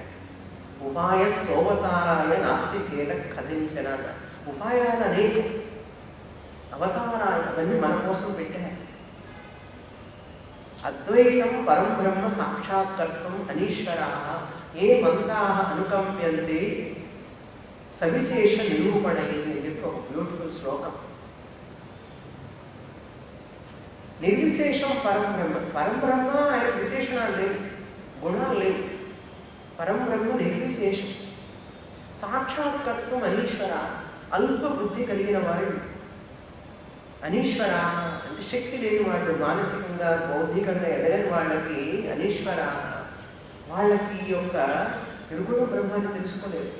అందుకని కరుణతో దయతో శాస్త్రం ఏం చెప్పిందంటే సవిశేష నిరూపణై, విశేషాలు గుణాలతో పెట్టి రాముల వారు ఆజానుబాహం అరవింద దళాయతాక్షం అని పెట్టి, తర్వాత శాంతాకారం భుజగశీలం పద్మనాభం సురేషం చెప్పి కల్పన చేసి భగవంతుడికి లేని ఆకారాన్ని ఇచ్చి నీకు పూజ చేసుకోను, రేపు నిరాకారాన్ని నువ్వు అందుతావు అని చెప్పింది. కానీ మొదటి నిరాకారాన్ని వెళ్ళమని చెప్పలేదు. మన పిల్లలు వెంట పిహెచ్డీలో క్లాస్లో కూర్చుంటారా, ఒకటో క్లాస్లో కూర్చోబెడతారా? మీరు చెప్పండి. మీరు పిహెచ్డీ క్లాస్ అర్థం కావాలంటే 2, 3, 4 క్లాసులు చదవాలా లేదా? ఈ విషయాన్ని ఎందుకు అర్థం చేసుకోవడం మనుషులు? విగ్రహాలను తీసేసి దేవుడి రూపాలను తీసేసి మేమంతా ఏంటంటే అంత కాన్షియస్నెస్, మేమంతా పూయామే అని అడుగుతాడు. పూయామే అంటే అది ఇమీడియట్ అంటే వస్తుంది ఆన్సర్. పూజ్య స్వామి అదే చెప్తారు, నేనెవరిని అని చెప్పి నువ్వు ధ్యానం చేస్తూ ఉంటే ఏం తెలుసుకుంటావు? చివరికి మూర్ఖుణ్ణి, బలహీనుణ్ణి, నాకు అది తెలియదు ఇది తెలియదు అని చెప్పే కదా నీకు తెలుస్తుంది. నీకు అంతకంటే నీ గురించి నీకేం తెలుసు? అందుకని ఈ నేను ఎవరైనా విచారణ చాలా బాగా వైరస్ లాగా వ్యాపించిందండి ఇప్పుడు సమాజంలో. ఈ నేను అనే విచారణ అందరూ రమణ మహర్షి అనుకుంటాడు ఎవరికి వాడు. రమణ మహర్షి పూర్వజన్మలో గురువు దగ్గరికి వెళ్ళి ఆయన చదివి ఆ పూర్వజన్మ సంస్కారం వల్ల చిన్న వయసులోనే ఆత్మజ్ఞానాన్ని చూస్తే ఆయన లాడము కాలేదు. రామానుజం లెక్కలు మాస్టర్ లెక్కలు, ఆయన లెక్కలు మాస్టర్ లెక్కలు చెప్పేవాడు. రామానుజం తెలుసు కదా, వరల్డ్ ఫేమస్ మ్యాథమెటిషియన్. ఆయన జీనియస్, పూర్వజన్మ సంస్కారం. వాళ్ళంటే బాల గంధర్వులు అంటారు, పాడేవాళ్ళంటే బాల గంధర్వులు అంటాం. చిన్నప్పటికీ వాళ్ళ జ్ఞానం అంటే చిన్న సంస్కారం, పూర్వజన్మ సంస్కారం అంటాం. అలా అందరితో మనం పోల్చుకోకూడదు. మనకు గురువు చెప్తుంటే మనకు అర్థం కాదు. అందుకని గురువు లేకుండా మనం ఎట్లా అర్థం చేసుకుంటాం? కనుక కళ్ళు మూసుకొని కూర్చొని నేనెవరు ఎంక్వైరీ చేయమని చెప్పదు శాస్త్రం. అది ఎంకరేజ్ చేయదు. నువ్వు గురుముఖంగా శ్రద్ధ భక్తితో సాధన చతుష్టయ సంపత్తి పొంది కర్మయోగం చేయాలి, ఉపాసన యోగం చేయాలి, తర్వాత జ్ఞానయోగానికి రావాలి. అది పద్ధతి. కనుక ఇప్పుడు వచ్చే ట్రెండ్ అన్నీ కూడా చాలా డేంజరస్ ట్రెండ్స్. ఎందుకు ఈజీ మెథడ్, పొద్దున్నే లేవాలి, స్నానం చేయాలి, గుడికి వెళ్ళాలి, స్నానం చేయకుండా ఏం తినకూడదు. ఇక్కడైతే ఈ రిలీజియన్లో అయితే ఇవన్నీ చేయాలి కదా. అందుకని చాలామంది తేలికగా స్టైలిష్గా ఏదో ఒకటి. మేము కూడా స్పిరిచువల్, పొద్దున ఒక స్పిరిచువాలిటీ, సాయంత్రం పూట ఒక స్పిరిచువాలిటీ, తెలుసు కదా. ఐఎమ్ ఆల్సో స్పిరిచువల్ అంటే ఏమిటి? మార్నింగ్ ఒక స్పిరిట్, ఈవినింగ్ ఒక స్పిరిట్, అట్లా ఉన్నది. ఎందుకంటే ఆధ్యాత్మిక చింతనలో ఉండేవాడు శాస్త్రం చెప్తుంది ఏమిటి? మాంసం భుజించకూడదు. అక్కడే ఫస్ట్ ఫెయిల్యూర్ చాలామంది. అహింస అని చెప్తున్నప్పుడు మాంసాన్ని ఎట్లా తింటాం? కనుక కొన్ని నియమాలు పాటించడానికి కష్టపడతారు చాలామంది. అందుకని ఇవన్నీ వద్దు మాకుంటారు. మనం నీ ఇష్టం వచ్చినట్టు తిను, నీ ఇష్టం వచ్చినట్టు ఉండండి, నాకు ఆ రిలీజన్ ఇష్టం అండి అంటాడు. నీ ఇష్టం వచ్చినట్టు ఉండడానికి రిలీజన్ ఎందుకు? అక్కర్లేదు. కనుక సాధనలు క్రమశిక్షణతో ఉన్నదే రిలీజియన్. అట్లాంటిదే మనకు కావాలి. అప్పుడే మనం సాధన చతుష్టయ సంపన్నులు అవుతాం, అధికారులు అవుతాం అని చెప్పి మమ వర్త్మ అనువర్తంతే. వీళ్ళంతా చిన్నగా ఆస్తికులై నన్ను భక్తితో ఆరాధిస్తూ నమ్మకంతో వాళ్ళు నన్నే చేరతారు. మనుష్య సర్వశ అన్ని విధాలు. అందుకని పిల్లల్ని ఆస్తికులుగా దైవం మీద నమ్మకంతో ఉండేట్టుగా పెంచండి. అలా పెంచాలంటే మనకు కొంచెం భగవంతుని గురించి కొంచెం వివరణ తెలియాలి. అప్పుడు మనం సమాధానం చెప్పగలుగుతాం. మనం చెప్పడం తెలియకపోతే మనం గురువుల దగ్గరికి తీసుకువెళ్ళాలి. వాళ్ళు రానంటే నువ్వు గురువు దగ్గరికి వెళ్ళి నేర్చుకోవాలట. మా అబ్బాయి ఇట్లా అడుగుతున్నాడు, మా అమ్మాయి ఇట్లా అడుగుతుంది, నేనే సమాధానం చెప్పాలి అని తెలుసుకొని వాళ్ళ పిల్లల్ని చెప్పి పిల్లల్ని సరైన మార్గంలో పెట్టడం మన కర్తవ్యం. వాళ్ళు వినడం లేదండి. ప్రతి పేరెంట్ చెప్పేది, మా పిల్లలు నేను చెప్పిన మాట వింటారు లేదండి. ప్రతి వాళ్ళు ఇదే చెప్తారు. మోడర్న్ మరి వచ్చినటువంటి ట్రెండ్ ఇంకా ఎక్కువ ప్రాబ్లం. ఎందుకు అంటే తెలియడం. నాకు తెలియదు, నేను సన్యాసం కదా, నాకెంత తెలుస్తుంది, మీకే బాగా తెలుస్తుంది. అందుకని ఆ విషయం మాత్రం చెప్తాను ఇప్పుడు. తర్వాత శ్లోకం చదువుతాం, 12వ శ్లోకం. కాంక్షంత కర్మణాం సిద్ధిం యజంత ఇహ దేవతాః క్షిప్రం హి మానుషే లోకే సిద్ధిర్భవతి కర్మజా. ముముక్షువులకు మాత్రమే నువ్వు మోక్షాన్ని ఇస్తావా? మరి అందరికీ ఇవ్వవా? అర్థభక్తులు అర్థార్థి భక్తులైతే మరి వాళ్ళందరికీ మోక్షాన్ని ఇవ్వాలి కదా. ముముక్షువులకి నువ్వేం కావాలని కోరుకున్న వాడికి నువ్వు మోక్షం ఇస్తే అదే గొప్పతనం అంటే అట్లా కాదు. వాళ్ళు చేసేటటువంటి కర్మలను బట్టి వారి యొక్క ప్రార్థనను బట్టి నేను ఇస్తాను. అడిగితే కదా అమ్మాయి అన్నం పెడుతుంది. అదేవిధంగా కాంక్షంత కర్మణాం సిద్ధి, కర్మణాం సిద్ధిం కాంక్షంత అంటే కర్మల ద్వారా, కాంక్షంత మీన్స్ అంటే కోరుకున్నవారై. ఏమిటి? కర్మణాం సిద్ధిం, కర్మ యొక్క ఫలాన్ని కోరుకున్నవారై. ప్రార్థయంత, మనం ఏ కర్మలు చేసినా కూడా వాటికి ఫలం ఉంటుంది. నేను ఈ నోము చేస్తున్నాను, ఈ వ్రతం చేస్తున్నాను, ఈ ప్రార్థన చేస్తున్నాను, ఈ దేవుడిని ఆరాధిస్తున్నాను అంటే దేనికోసం చేస్తున్నావు కదా. ఆ కర్మని ఒక ఫలాన్ని ఆశించి చేస్తున్నావు కదా. యోగా చేస్తున్నావు, దేనికి చేస్తున్నావు? ఆరోగ్యం కోసం చేస్తున్నావు. అదే ఇల్లు కట్టుకుంటున్నావు, దేనికోసం కట్టుకుంటున్నావు? ఏదో ఆనందంగా సౌకర్యంగా ఉండాలని కట్టుకుంటున్నావు. అట్లా ప్రతి పని మనం చేసేటప్పుడు దానికి ఒక ఫలాన్ని ఆశించే చేస్తాం అని మనకు తెలుసు. కర్మణాం సిద్ధిం కాంక్షంత యజంత ఇహ దేవత. ఈ మనుష్య లోకంలో, మానవ లోకంలో దేవతలు యజంతి పూజ చేస్తూ ఉంటారు, దేవతలను పూజిస్తుంటారు. ఎవరా దేవతలు అంటే శంకరాచార్యులు వారు రాస్తారు.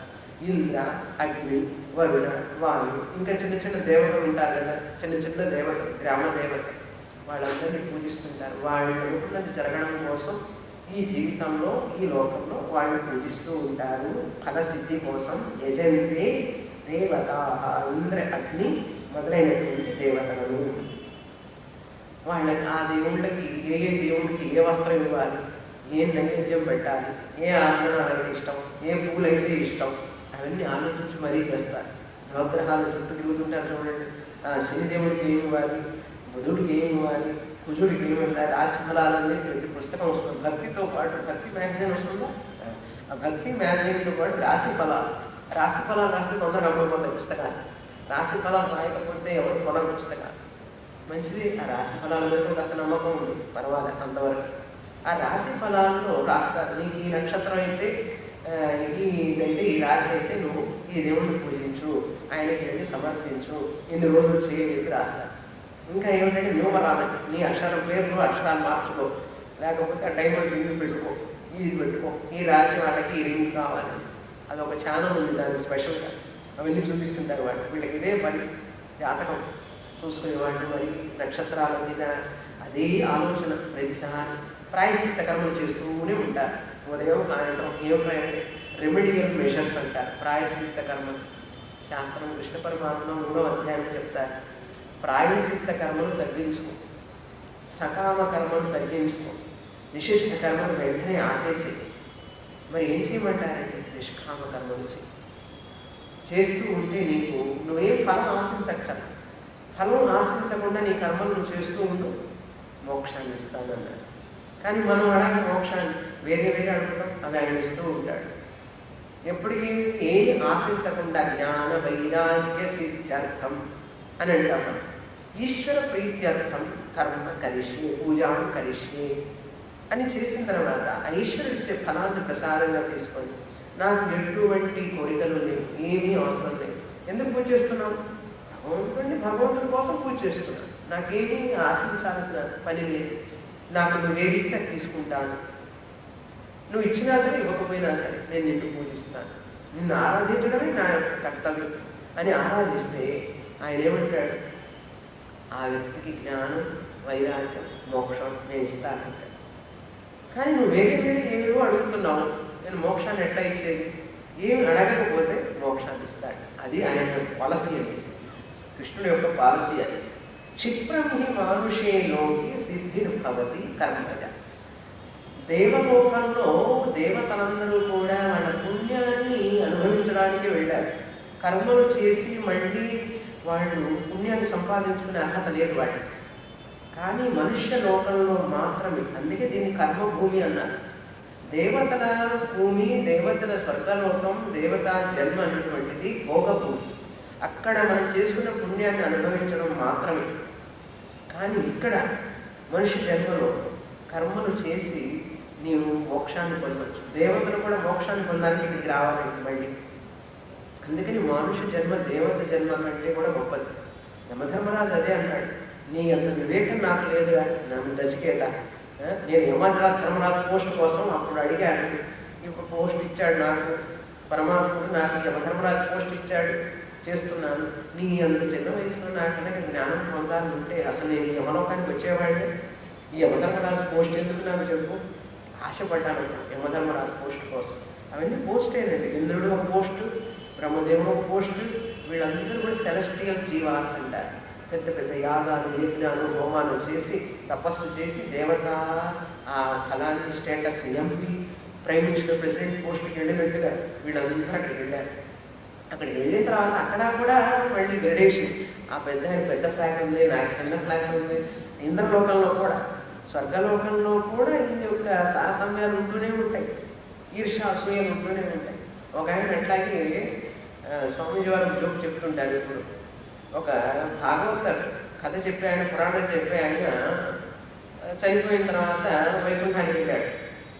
వైకుంఠానికి వెళ్ళిన తర్వాత పెద్ద ఆయన పాలనలో పెద్ద బంగ్లా పుణ్యం చేశాడు కదా. మరి భాగవతం చెప్పాడు, దేవుడి గురించి చెప్పాడు. అక్కడికి వెళ్తే పక్క ఇంట్లోకి చూశాడు, కిటికీలో నుంచి చూస్తే వాడు ఒక ఆటో డ్రైవర్. ఆయనకు తెలుసు పోయిన చెప్పడం వీడు ఆటో డ్రైవర్. వీడికి వచ్చాడు ఇక్కడికి స్వర్గానికి, వైకుంఠానికి. అప్పుడు కోపం వచ్చింది. నేను భాగవతం చెప్పి కథ చెప్పి నేను వైకుంఠానికి వెళ్ళాను, వీడు ఆటో డ్రైవర్, ఆటో వీడు వైకుంఠానికి వస్తాడు, ఇక్కడ వాడికి నాకు ఏమిటి తేడా అని అనుకుని వెంటనే బ్రహ్మదేవుడు దగ్గరికి వెళ్ళి, ఏమిటి అసలు నీ కాన్స్టిట్యూషన్ ఇట్లాంటి రూడా? అతను ఏం చేశాడు అసలు, ఆటో డ్రైవర్ని నా పక్కన తెచ్చి పైన నా బంగ్లా పక్కన కూర్చోబెడతాను అని అన్నాడు. అప్పుడు బ్రహ్మదేవుడు చెప్పాడు, కూర్చో ఆవేశపడవాకు, విషయం చెప్తాను. ఏమిటి ఆ విషయం చెప్పు ముందని. ఏం లేదు, నువ్వు పురాణం చెప్తుంటే జనమంతా నిద్రపోయినారు, వాడు ఆటోలో జనాన్ని తీసుకుపోతుంటే ఫాస్ట్గా ఎక్కుతుంటే నారాయణ కృష్ణ రామ అంటున్నారట ఆటోలో జనం. అందరి చేత నారాయణ చెప్పించాడు, కృష్ణ కృష్ణ రామరామ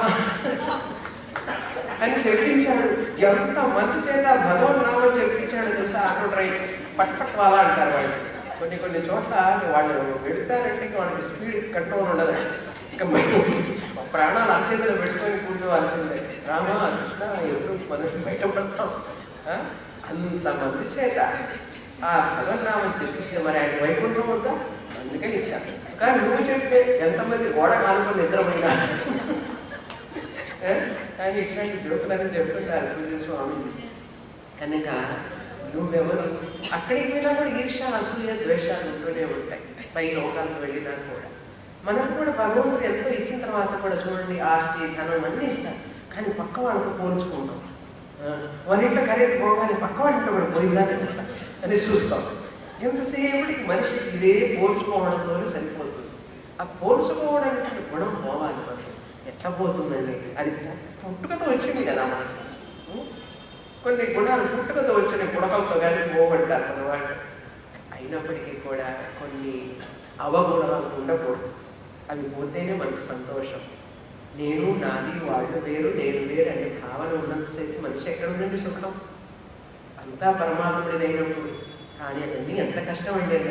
కష్టమే అయినప్పటికీ కూడా క్షిప్రం హి మానుషే లోకే, మనుష్య లోకంలోనే వాళ్ళు అనుకున్న కర్మల వలన, కర్మజా అంటే కర్మలు చేయడం వల్ల వాళ్ళు అనుకున్న సిద్ధిని పొందుతారు.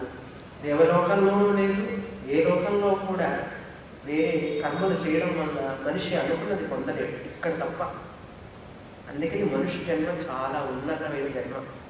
అందుకని మనం దేవతా జన్మలు గొప్ప కాదు, అవి పుణ్యాన్ని అనుభవించడానికి, భోగాన్ని వాడే ఎగ్జాస్ట్ చేసుకుంటున్నారు పుణ్యాన్ని. ఇక్కడ మనం పుణ్యం కావాలండి. పుణ్యం ఉన్న పుణ్యాన్ని కూడా అక్కర్లేదు అనుకుని జ్ఞానాన్ని పొందాలి, మోక్షం పొందాలి, జీవన్ముక్తి అంటే జీవన్ముక్తి అన్నింటినీ పొందొచ్చు. అందుకని కర్మభూమి, యోగ భూమి, పుణ్యభూమి, మాతృభూమి అన్నిటికీ ఇదే భూమి, ధర్మభూమి అన్నారు. ఈ సమయాన్ని, ఈ జన్మని మనం వృధా చేసుకోకూడదు. అందులో ఇక్కడ పుట్టి ఈ భారతదేశంలో ఈ ధర్మంలో పుట్టి వృధా చేసుకుంటాము. అందుకని ఇప్పుడే ఇక్కడే, నౌ హియర్ ఇట్ సెల్ఫ్ జీవన్ముక్తి అంటారు. ఆ జీవన్ముక్తి అంటే తర్వాత వస్తుంది. ఇప్పుడు మనకు ఈ కర్మలు ఎలా చేయాలి, ఏ విధంగా చేస్తే మనిషికి సిద్ధి లభిస్తుంది, ప్రతి ఒక్క మనిషి అంటే తర్వాత చెప్తున్నారు. 13వ శ్లోకంలో చదువుతాం. చాతుర్వర్ణ్యం మయా సృష్టం గుణకర్మ విభాగశః తస్య కర్తారమపి మాం విద్య కర్తారమవ్యయం. చాలా ముఖ్యమైన శ్లోకం, మోస్ట్ కన్ఫ్యూజింగ్ శ్లోక.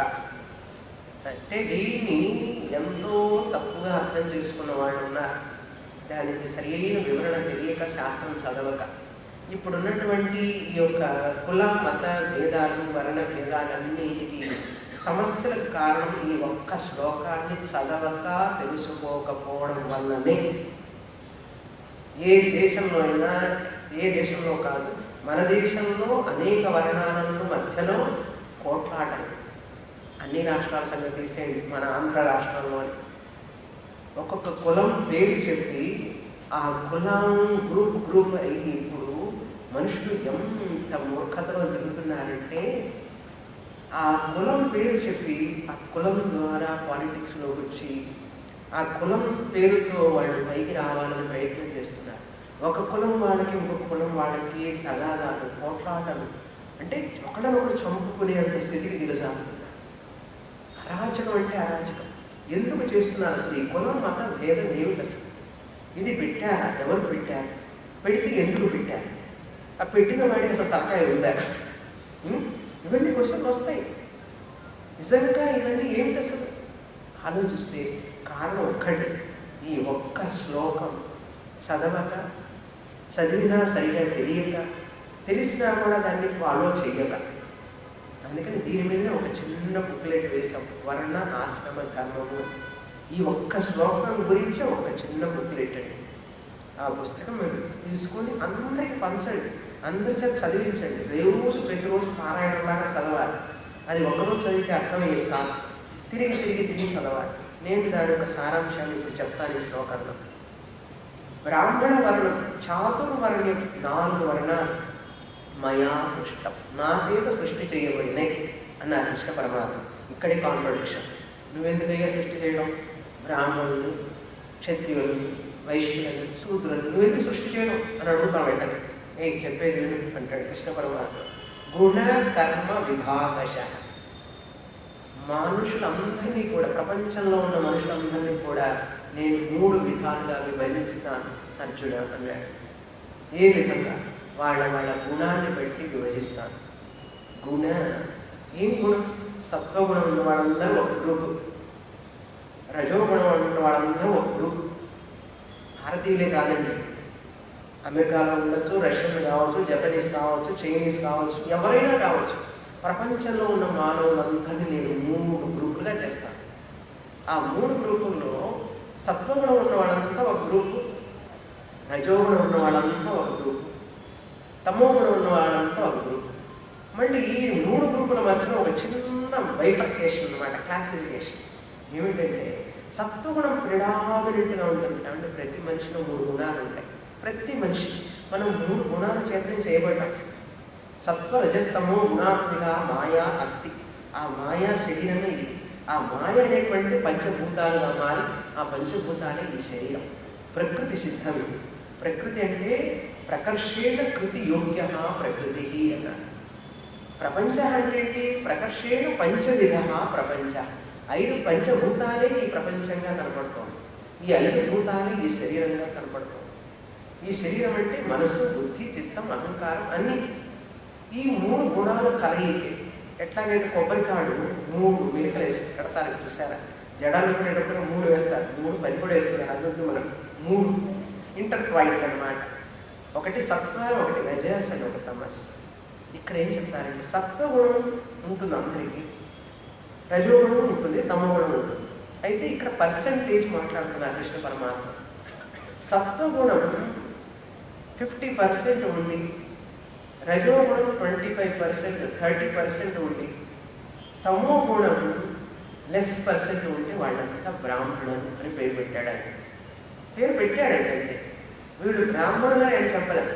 ఆ గుణం ఉంటే, సత్వగుణం ప్రిడామినెంట్గా ఉంటే వాళ్ళు బ్రాహ్మణుడు అన్నాడు. తర్వాత క్షత్రియులు ఎవరంటే రజోగుణం నుండి అధికంగా, సత్వగుణం రజోగుణం 50%, సత్వగుణం 30%, ఇంకా ఎంత తమోగుణం 20%. అట్లా ఉంటే వాళ్ళు క్షత్రియులు. అందుకే నేను ఇంగ్లీష్లో క్యాప్షన్స్ ఇచ్చాను అనమాట, అబ్రివియేషన్. ఎస్ఆర్టి అంటే సత్వగుణం టాప్ మోస్ట్, రజోగుణం సెకండరీ, తమోగుణం లీస్ట్, వాళ్ళంతా బ్రాహ్మణులు. 2 ఆర్ఎస్టి, రజోగుణం టాప్లో ఉంటుంది, హైపర్ యాక్టివ్ అనమాట, తర్వాత చెప్తాను వాళ్ళ గుణాల యొక్క లక్షణాలు. తర్వాత ఆర్ఎస్టి అంటే సత్వగుణం బ్యాక్డ్ బై, రజోగుణం బ్యాక్డ్ బై రజోగుణం బ్యాక్డ్ బై సత్వగుణం, సత్వగుణం బ్యాక్డ్ బై తమోగుణం. అందుకే సత్వగుణం సెకండరీ లెవెల్లో వాళ్ళంతా క్షత్రియులు.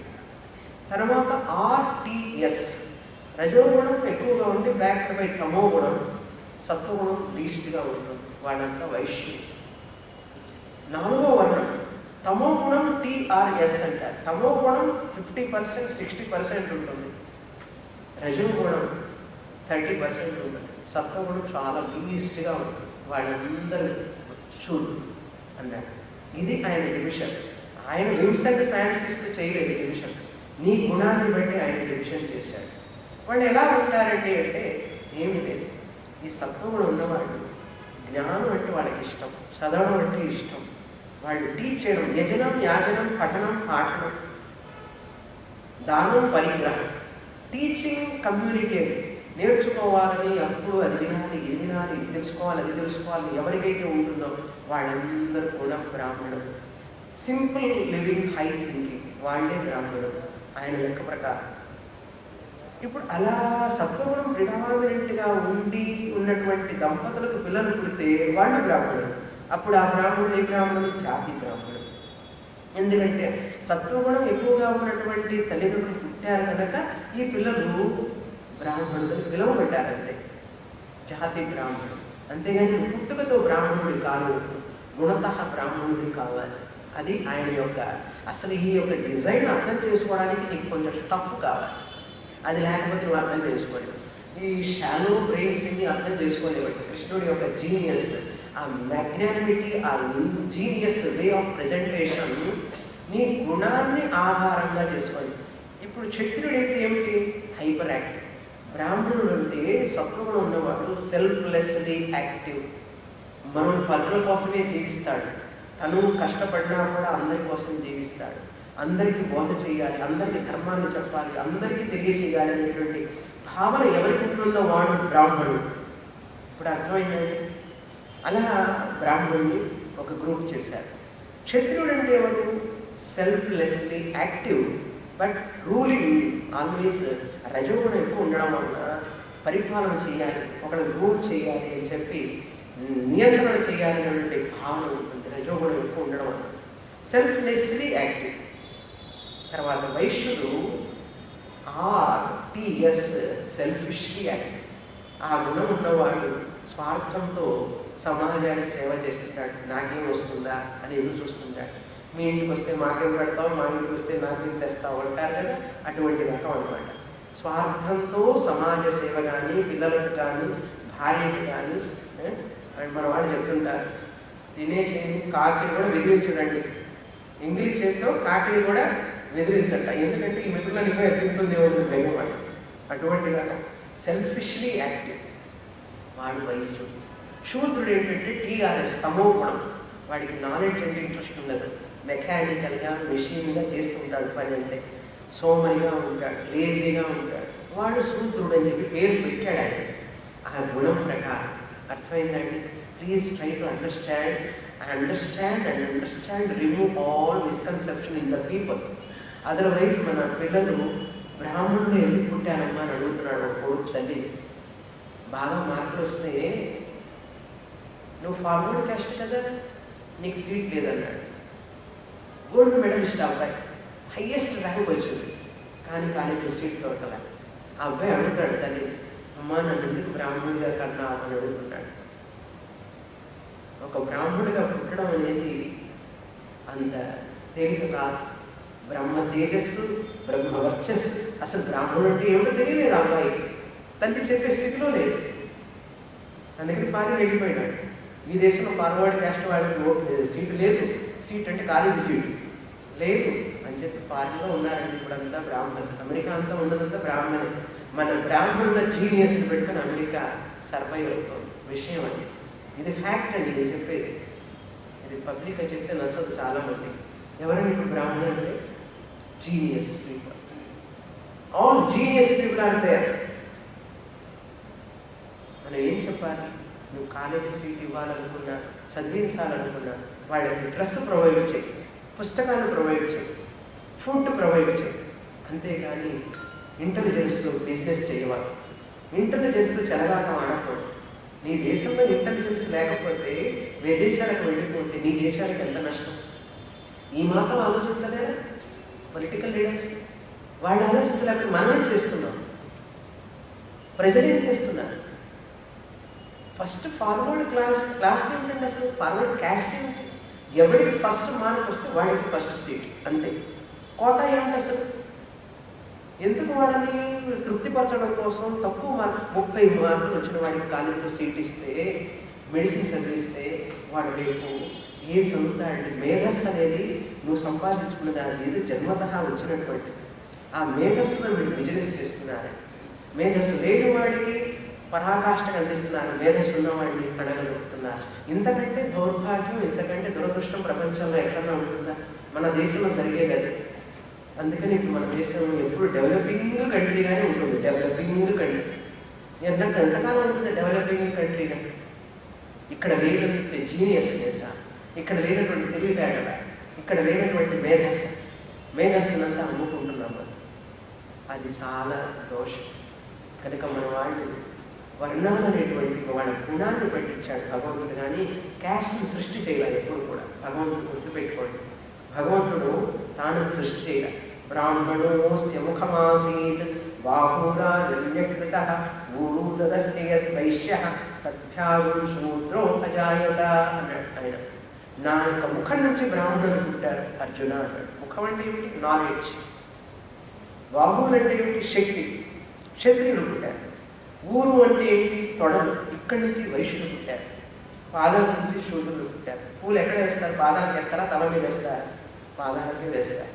అందుకని ఎప్పుడు శూద్రుల నుండి ఎక్కువని తక్కువని, బ్రాహ్మణులు ఎక్కువ తక్కువని లేదు అసలు మన సమాజంలో లేదు. అవన్నీ తర్వాత మనుషులు స్వార్థంలో అట్లా పెరిగారు. కానీ నువ్వు జాతి బ్రాహ్మణుడు అయినంత మాత్రాన బ్రాహ్మణుడు కాలేదు. బ్రాహ్మణ జీవితం లేకుండా బ్రాహ్మణుడు కాలేదు. బ్రహ్మనిష్ట కలవాడే బ్రాహ్మణుడు.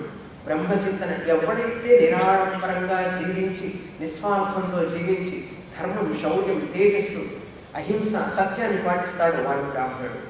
అది ఆయన చెప్పిన బ్రాహ్మణత్వం. అది లేకుండా బ్రాహ్మణుడు కాలేదు. కనుక ఎవరైనా బ్రాహ్మణుడు కావచ్చు, గుణం బ్రాహ్మణుడు కావచ్చు. ఒకవేళ నా తల్లిదండ్రులు బ్రాహ్మణుడు అయినప్పటికీ కూడా నేను శూద్రుడిగా జీవిస్తే ఏం లాభం? కనుక తల్లిదండ్రులు బ్రాహ్మణులు అయినంత మాత్రం నువ్వు బ్రాహ్మణుడు అని క్లెయిమ్ చేయలేదు. ఎప్పుడు నువ్వు బ్రాహ్మణుడు అవుతావు? నువ్వు నిష్ఠ, ఆచారం, ఆ తేజస్సు, సత్యం, ఇవన్నీ త్యాగ గుణం అన్నీ ఉండాలి. అన్నింటిలో ఫస్ట్ ఉండాలన్నమాట. అటువంటి గుణాలు, దైవీ గుణాలు ఎక్కువ ఉన్నవాడే బ్రాహ్మణుడు. క్షత్రియుడు లేనివాడు అంతే. గుణక్షత్రియుడైతే తాను ఎప్పుడు పరిపాలన చేసి ధర్మంగా, శాస్త్రం ఈ పద్ధతిలో ఉండాలని కోరుకునేవాడు గుణక్షత్రియుడు. అదేవిధంగా గుణవైశ్యుడు స్వార్థంతో ఉంటాడు. ఎప్పుడు వాడే గుణవైశ్యుడని పెట్టాడు. ఎప్పుడు బిజినెస్ అన్నమాట, అన్ని కలిపి చేస్తూ ఉంటాడు అన్నమాట. అలా బ్రాహ్మణుడు చేయకూడదు. బ్రాహ్మణుడు అంటే టీచింగ్ కమ్యూనిటీ, క్షత్రియుడు అంటే రూలింగ్ కమ్యూనిటీ. వైశ్యులంటే బిజినెస్ కమ్యూనిటీ, శూద్రులంటే సర్వింగ్ కమ్యూనిటీ. ప్రతి కమ్యూనిటీ కూడా ఒకరికొకరు సహాయం చేసుకోవాలి. శూద్రులు లేకుండా, సర్వింగ్ కమ్యూనిటీ లేకుండా బ్రాహ్మణులు ఉండలేదు. బ్రాహ్మణులు టీచింగ్ కమ్యూనిటీ, ధర్మాన్ని చెప్పేవాడు లేకుండా క్షత్రియుడు, వైశ్యుడు, శూద్రుడు ఉండలేడు. క్షత్రియుడు రూలింగ్ కమ్యూనిటీ లేకుండా బ్రాహ్మణుడు రక్షింపబడలేడు, వైశ్యుడు రక్షింపబడలేడు, శూద్రుడు కూడా రక్షింపబడలేడు. వైశ్యుడు లేకుండా బ్రాహ్మణుడు ఆహారం ఉండదు. వ్యాపారం గౌ రక్ష వాణిజ్యం అన్నారు. వైశ్యుడు లేకుండా, బిజినెస్ చేసేవాడు లేకుండా బ్రాహ్మణుడు తినగలడా? క్షత్రుడు లేకుండా, పరిపాలన లేకుండా బ్రాహ్మణుడు, వైశ్యుడు ఉండగలరా? ప్రతి ఒక్క వర్ణం వాళ్ళ వాళ్ళ గుణాన్ని బట్టి, వాళ్ళ స్వధర్మాన్ని బట్టి, కర్మలను బట్టి ఈ సమాజం అంతా నిలబడుతూ ఉండాలి ఎప్పుడని చెప్పాడు పరమాత్మ. అంతేకాని మన యొక్క అజ్ఞానంతో, స్వార్థంతో బ్రాహ్మణుడు ఏదో ఫార్వర్డ్ క్యాస్ట్ ఎవరు చెప్పలే. వాళ్ళు ఫార్వర్డ్ క్యాస్ట్ అని ఎవరన్నారు అసలు? Where is forward caste, backward caste? Why is division? అసలు బ్యాక్వర్డ్ ఏంటంటే అందరూ బ్రహ్మస్వరూపులే. వాళ్ళ వాళ్ళ గుణాన్ని బట్టి, నాయన నువ్వు తమో గుణంలో ఉంటే రజోగుణానికి రా, రజోగుణం నుంచి సత్వగుణానికి రా. భక్త కన్నప్పున్నారు ఎవరైతే? ఆయన ఎవరు? బ్రాహ్మణుడా? వ్యాసుడెవరు? బ్రాహ్మణుడా? కృష్ణుడెవరు? బ్రాహ్మణుడా? కాదే, ఆయన పూజిస్తున్నాడు. అదంతా గుణ బ్రాహ్మణుడు. ప్రహ్లాద బ్రాహ్మణుడు కాదు. చిరంజీవి ప్రాతస్మరణలో మొదట వచ్చిన ఆయన పేరే. బ్రాహ్మణుడనే పూజిస్తున్నాను. ఎందుకు ఆలోచించాలి ఇవి? అవి ఆలోచించండి. పోట్లాడడం అంటే మాకు ఇష్టం, కొట్టుకోవడం అంటే ఇష్టం. నువ్వు కొట్టుకునేవాడి, పోట్లాడేవాడి, నేనేం చెప్పినా అర్థం కాదు. ఇంకా రాముడు బ్రాహ్మణుడు కాదు. మరి రాముడు ఎందుకు పూజిస్తున్నాం? రాముడు విగ్రహవాన్ ధర్మం, ధర్మానికి ప్రతీకం రాముడు. సత్వగుణ సంపన్నుడు, జ్ఞాన సంపన్నుడు రాముడు. కృష్ణుడు సత్వగుణ సంపన్నుడు. వాళ్ళు క్షత్రియ ధర్మాన్ని ఆచరించారు. బ్రాహ్మణ గుణంతో ఉంటూ క్షత్రియ ధర్మాన్ని ఆచరించారు. అంటే స్వభావజన కర్మ అన్నాడు. నీ స్వభావానికి తగినట్టుగా నువ్వు కర్మను ఎన్నుకో అన్నాడు. ధనం కోసం కర్మను ఎన్నుకోకూడదు. అసలు బ్రాహ్మణుడైన వాడు ఒకటి కింద పని చేయకూడదు లెక్క ప్రకారం. బ్రాహ్మణుడైన వాడు డబ్బులు తీసుకొని విద్య నేర్పకూడదు. చూపించండి ఎంతమంది బ్రాహ్మణులు ఉన్నారు. నిరాడంబరం ఉండాలి బ్రాహ్మణుడైన వాడు. అందుకని బ్రాహ్మణుడిగా జీవించకపోవడం వల్ల మిగతా వర్ణాల వాళ్ళకి మార్గదర్శనం చేసేవాడు లేకపోయినాడు. కనుక బ్రాహ్మణుడికి దొరక వేయాలి. ఎందుకంటే నిరాడంబరంగా సత్యం అందరు కాదండి, అన్నారు బ్రాహ్మణుడు. బ్రాహ్మణుడిగా జీవించేవాడు ఉన్నారు, మహాత్ములు. మీరందరూ మహానుభావులు ఉన్నారు ఇక్కడ, నేను అన్నాను. కానీ ఇంకా అది తక్కువ నెంబరుగా ఉండదు. నిరాడంబరంగా సేవ చేయడం, సమాజ శ్రేయస్సే నా శ్రేయస్సు కోరుకునేవాడే బ్రాహ్మణుడు. అటువంటిది బ్రాహ్మణత్వం. అట్లా మన ఋషులు జీవించారు, జీవించి చూపించారు. సమాజంలో ఎప్పుడు ఏ వర్ణాన్ని కూడా వాడికి కించపరచలేదు. ఎప్పటికీ పరచదు. ఏ బ్రాహ్మణుడు కూడా అట్లా పరచదు, కించపరచదు. కనుక వర్ణాల్లో భేదం లేదు. చాతుర్వర్ణ్యం మయా సృష్టం గుణ కర్మ విభాగశ. బ్రాహ్మణుడు ఈ కర్మ చెప్పాడు. సత్వగుణం ఉన్నవాడు ఈ కర్మను ఇష్టపడతారు. వాడు ఏమిటి? టీచింగ్, ప్రాపగేషన్ ఆఫ్ ధర్మ, బోధించడమే వాళ్ళకి ఇష్టం. కనుక మీరు ఆ వృత్తి చేయండి అన్నాడు. నీకు ఇష్టమైన వృత్తి చేయి. క్షత్రువులకి ఏమిటి ఇష్టం? వాళ్ళ కర్మ, వాళ్ళ స్వభావం ఏమిటి? రజోగుణం, రూలింగ్ పవర్, శక్తి వాడికి ఉంటుంది. కనుక కంటిన్యూ యువర్ జాబ్ అన్నాడు. అది క్షత్రుడి కర్మ. వైశ్యుడి కర్మ ఏమిటి? రజోగుణం ఉన్నది, తమో గుణం వెనకాల ఉన్నది, స్వార్థంతో చేస్తాడు. నువ్వు బిజినెస్ చేయి, పర్వాలేదు, కొంచెం వెనకాల ఇన్కమ్ వేసుకోవాలి కదా, చెయ్యి. బ్రాహ్మణుడు వేసుకోకూడదు. కానీ వైశ్యుడు వేసుకోవచ్చు, వాడి గుణం అది. బ్రాహ్మణుడు అట్లా చేయకూడదు. బ్రాహ్మణుడు ఎంతసేపటికి చాలా కష్టం. బ్రాహ్మణుడిగా జీవించడం అనేది చాలా తేలిక కాదండి, చాలా కష్టం, చాలా చాలా కష్టం. అందుకని బ్రాహ్మణుడిని గౌరవించేవాళ్ళు ఆ రోజుల్లో, వెనకటి రోజుల్లో అట్లా బ్రాహ్మణుడు నడిచొస్తుంటే దేవుడితో సమానంగా చూసేవాడు. ఎందుకంటే ఆయన పరమాత్ముడి యొక్క ధర్మాన్ని ప్రచారం చేయడానికి వచ్చినటువంటి ఒక మారు రూపం అనేటటువంటి భావన ఉండేది. అట్లా వైదొలిగేవాడు. అంటే ఆయన ఏదో శరీరం గొప్పని కాదు, ఆయనలో ఉన్న బ్రహ్మ తేజస్సు, వేద జ్ఞానం, మంత్రజ్ఞానం, ఆయనలో ఉన్నటువంటి త్యాగ బుద్ధి, ఆయన అంతఃక్షేమాన్ని కోరుకునేవాడు అని చెప్పి అంత గౌరవించేవాడు. ఇప్పటికీ గౌరవిస్తున్నారు. అది మనం నిలుపుకోవాలి. అది బ్రాహ్మణుడు సమాజ రక్షణ కోసం. అందుకని ప్రతి క్షత్రియ క్షత్రియ రాజు కూడా రాముల వారికి వశిష్ఠుడు ఉన్నాడు. వశిష్ఠుడు ఎట్లా చెప్తే అలా చేసేవాడు రాముల వారు. ప్రతిదీ వశిష్ఠుడు చెప్పినట్టు చేయాలి. చంద్రగుప్త మౌర్యుడు కూడా అంతే. చాణక్యుడు ఎట్లా చెప్తే అట్లా చేసేవాడు. అదేవిధంగా శివాజీ కూడా సమర్థ రామదాస్ ఎట్లా చెప్తే అట్లా చేసేవాడు. ప్రతి రాజుకు ఒక గురువు కావాలి. అదే మన స్వామీజీ అంటారు, దయానంద స్వామి. ప్రతి రాజ్యసభకి లోక్సభకి ఒక ఆచార్య సభ ఉండాలి. రాజ్యసభ లోక్సభ తెలుసు కదా మీకు. ఈ పొలిటికల్ లీడర్స్, ఎంపీసీ, ఎమ్మెల్యేస్ అందరికీ ఒక్కొక్క గురువు ఉండాలి. పైన ఆచార్య సభ అంటారు. సన్యాసులు ఈ సమాజం కోసమే అన్ని త్యాగం చేసి తనది తాను తన కుటుంబం అని లేకుండా ఏమీ లేకుండా ఈ ధర్మమే ఇది పైకి తేవాలని కోరిక ఉన్నవాళ్ళు, సన్యాసులైన వాళ్ళు, నిరాడంబరులు, ఎటువంటి కోరికలు లేకుండా ఉన్నవాళ్ళు ఆచార్యులు ఉండాలి. వాళ్ళు పైన కూర్చోవాలి. వాళ్ళు ఈ యొక్క రాజ్యసభని లోక్సభని గవర్న్ చేయాలి. అలా చేశారు ఆ రోజు. వశిష్ఠుడు ఎంత చెప్తే అంత రాముల వారు.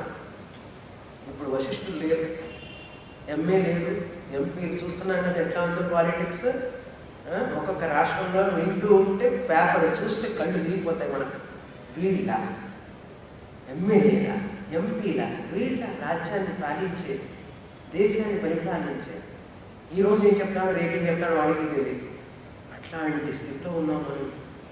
అటువంటి వ్యక్తులు రాజ్యాన్ని పరిపాలిస్తే ఎంత కష్టాలు వస్తాయంటే, సమాజంలో ఎంత దెబ్బతింటుందంటే సంస్కృతి చాలా దెబ్బతింటుంది. కనుక ఈ వర్ణధర్మాలన్నీ కూడా వాళ్ళ గుణాన్ని బట్టి పెట్టారు. ఇది చాలా కష్టం అని అర్థం చేసుకోవడం. ఈ topic it self is a separate topic. I can talk hours together. This topic. It requires a lot of time for understanding. అంతకంటే వేరే చెప్పలేను ఇప్పుడు నేను. గుణకర్మ విభాష రామదేవుల తస్య కర్తారమభిమా, నేనే దాన్ని చేశాను. విధి అకర్తారం ఇది, నేను చేయలేదని తెలుసుకోన్నాడు. ఏమిటండి అది? నేనే సృష్టించానన్నాడు, నేను సృష్టించలేదన్నాడు. అందుకే నేను కృష్ణ పరమాత్ముడు అంటే మాకంత కన్ఫ్యూజన్ అంటారు జనం. ఆయన తర్వాత క్లారిఫై చేస్తున్నారు. నేను చేశాను, నేను చేయలేదన్నాడు. నేను చేశానంటే వాళ్ళ గుణాలకి అనువుగా నేను ఊరికి నేను ఇచ్చానంతే, ఆత్మగా నేనేమి చేయలేదు అన్నాడు. ఎలాగంటే తర్వాత శ్లోకం చెప్తున్నారు, 14వ శ్లోకం చదువుతాం. ఇప్పుడు జ్ఞాన యోగాల్లో ప్రవేశిస్తున్నారు కృష్ణ పరమాత్మ. నేను ఆత్మస్వరూపాన్ని అసలు నేనేది చెయ్యను. వ్యావహారికంగా ఈ యొక్క మనుష మాయా శరీరంలో ఏదైనా చేసినా కూడా సమాజం మంచి కోసం నేను ఆ క్లాసిఫికేషన్ పేర్లు పెట్టాం. వాళ్ళ గుణాలను పెట్టాను. నా యొక్క ఇష్టాయిష్టాలతో పేర్లు పెట్టలేదు. కనుక ప్రతి వ్యక్తి కూడా బ్రాహ్మణుడు కావడానికి ప్రయత్నం చేయాలనే ఉద్దేశంతో. ఉదాహరణ చెప్తాను, గుర్తు చేసుకోండి. ఒక క్లాసులో 40 మంది పిల్లలు ఉన్నారు. ఒక పిల్లవాడు 99 మార్కులు వచ్చినాయి. దాదాపు 100 మార్క్స్ వచ్చినాయి అనుకోండి. It's the best brilliant student. అవునా? టీచర్ మరి మీరందరూ కూడా ఇట్లా చదవాలిరా, వీడిలాగా మీరు మార్కులు తెచ్చుకోవాలి, అందరూ ప్రయత్నం చేయండి నాయన అంటుందా లేదా? లేకపోతే ఇంకొకటి చూపించు, చూడు second rank, at least you come to the second rank అని చెప్తుంది టీచర్.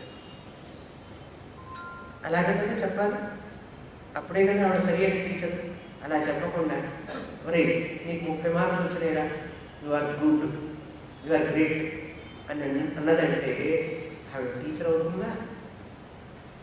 కృష్ణుడు చెప్పింది ఏమిటి? బ్రాహ్మణుడైన వాడు సత్వగుణ సంపన్నుడు, జ్ఞానం పొందడానికి, ఆత్మజ్ఞానం పొందడానికి ఒక స్టెప్ రెడీగా ఉన్నాడు, మోక్షాన్ని పొందడానికి. సత్వగుణ సంపన్నుడు మోక్షం పొందుతాడు. సత్వా సంజాయతే జ్ఞానం. కనుక బ్రాహ్మణుడు సత్వగుణ సంపన్నుడు అవడం వలన మోక్షానికి అర్హుడు. కనుక ఈ తమోగుణం ఉన్నవాళ్ళందరూ నేరుగా సత్వగుణానికి రాలేరు. తమోగుణం ఉన్నవాడు చిన్న చిన్నగా రజోగుణానికి ఇచ్చి, రజోగుణం ఉన్నవాడు చిన్న చిన్నగా సత్వగుణానికి వస్తే అందరూ మోక్షాన్ని పొందాలి. అది ఆయన కోరిక, కృష్ణ పరమాత్ముడి కోరిక.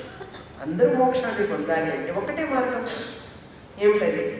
అందరూ సత్వగుణ సంపన్నులైతే ఈ దేశం, ప్రపంచం అంతా కూడా సుభిక్షంగా ఉంటుంది. తమో గుణంలో ఉంటే మనిషి పశువుగా మారకూడదు. మనిషి మనిషిగా మారి దైవంగా మారాలి. దైవంగా మారడం కోసం సత్వగుణ సంపన్నం కావాలి. సత్వగుణ సంపన్నం కావాలంటే ఏం చెప్తాడు కృష్ణ పరమాత్మ 17వ అధ్యాయంలో? సాత్విక శ్రద్ధ, సాత్విక భక్తి, సాత్విక ఆహారం, అన్ని సాత్విక సాత్విక సాత్విక తపస్సు, సాత్విక అంటాడండి. ఎందుకంటే ప్రతి ఒక్కరు మన మోక్షాన్ని పొందాలనేదే ఒక కోరిక, భగవంతుడి కోరిక. అందుకని శూద్రుడు, వైశ్యుడు, క్షత్రియుడు అనేటువంటి డివిజన్ వాళ్ళ వాళ్ళ గుణాన్ని బట్టి చేశాం. వాళ్ళ ఇష్టం ప్రకారం కర్మను ఎంచుకోవచ్చు. ధనం కోసం ఉద్యోగం చేయకూడదు. నీకు ఏది ఇష్టమో నీ స్వభావానికి తగినట్టుగా కర్మను ఎంచుకోగానే ఏ ఉద్యోగం చేస్తే డబ్బులు ఎక్కువ వస్తాయి. ఏ ఉద్యోగం చేస్తే నేను ఇల్లు కట్టేస్తాను. ఎప్పుడు 20 రూపాయలు ఇల్లు కట్టాలి కండి వీడు. ఇట్లాంటి ధనం కోసం ఆశపడే ఉద్యోగాలకు వెళ్ళము. ఆత్మవిశ్వాసంతో నువ్వు ధనం సంపాదించాలి. కానీ 10 గంటలు చేస్తే ఉద్యోగం కోట్లు సంపాదించాలని కోరుకుంటాడు. ఎక్స్పెక్టేషన్, చాలా ఎక్స్పెక్టేషన్. ఆ ఎక్స్పెక్టేషన్ ఉన్నవాడు బ్రాహ్మణుడు కాదు, వాడు శూద్రుడితో సమానం. కనుక ఇప్పుడు శూద్రులే ఉన్నారండి. నిజం చెప్పాలంటే స్వార్థపరులందరూ శూద్రులే. సమాజాన్ని పీడించుకొని జలగంగా పీడించుకొని తినేవాడు బ్రాహ్మణుడు ఎట్టవుతాడు? ఉన్నదంతా శూద్రులే ఉంటాడు. శూద్ర గుణం నుంచి వైశ్య గుణం నుంచి రజో క్షత్రియ గుణం నుంచి బ్రాహ్మణ గుణానికి వెళ్ళాలి. You can claim I'm a బ్రాహ్మణ. ఎవ్రీవన్ క్లెయిమ్ ఐఎమ్ ఏ బ్రాహ్మణ. That is what lord Krishna wants. నీ జాతి తర్వాత ఉంచు. జాతి తల్లిదండ్రులు పుట్టుంటావు, అటువంటి జాతి.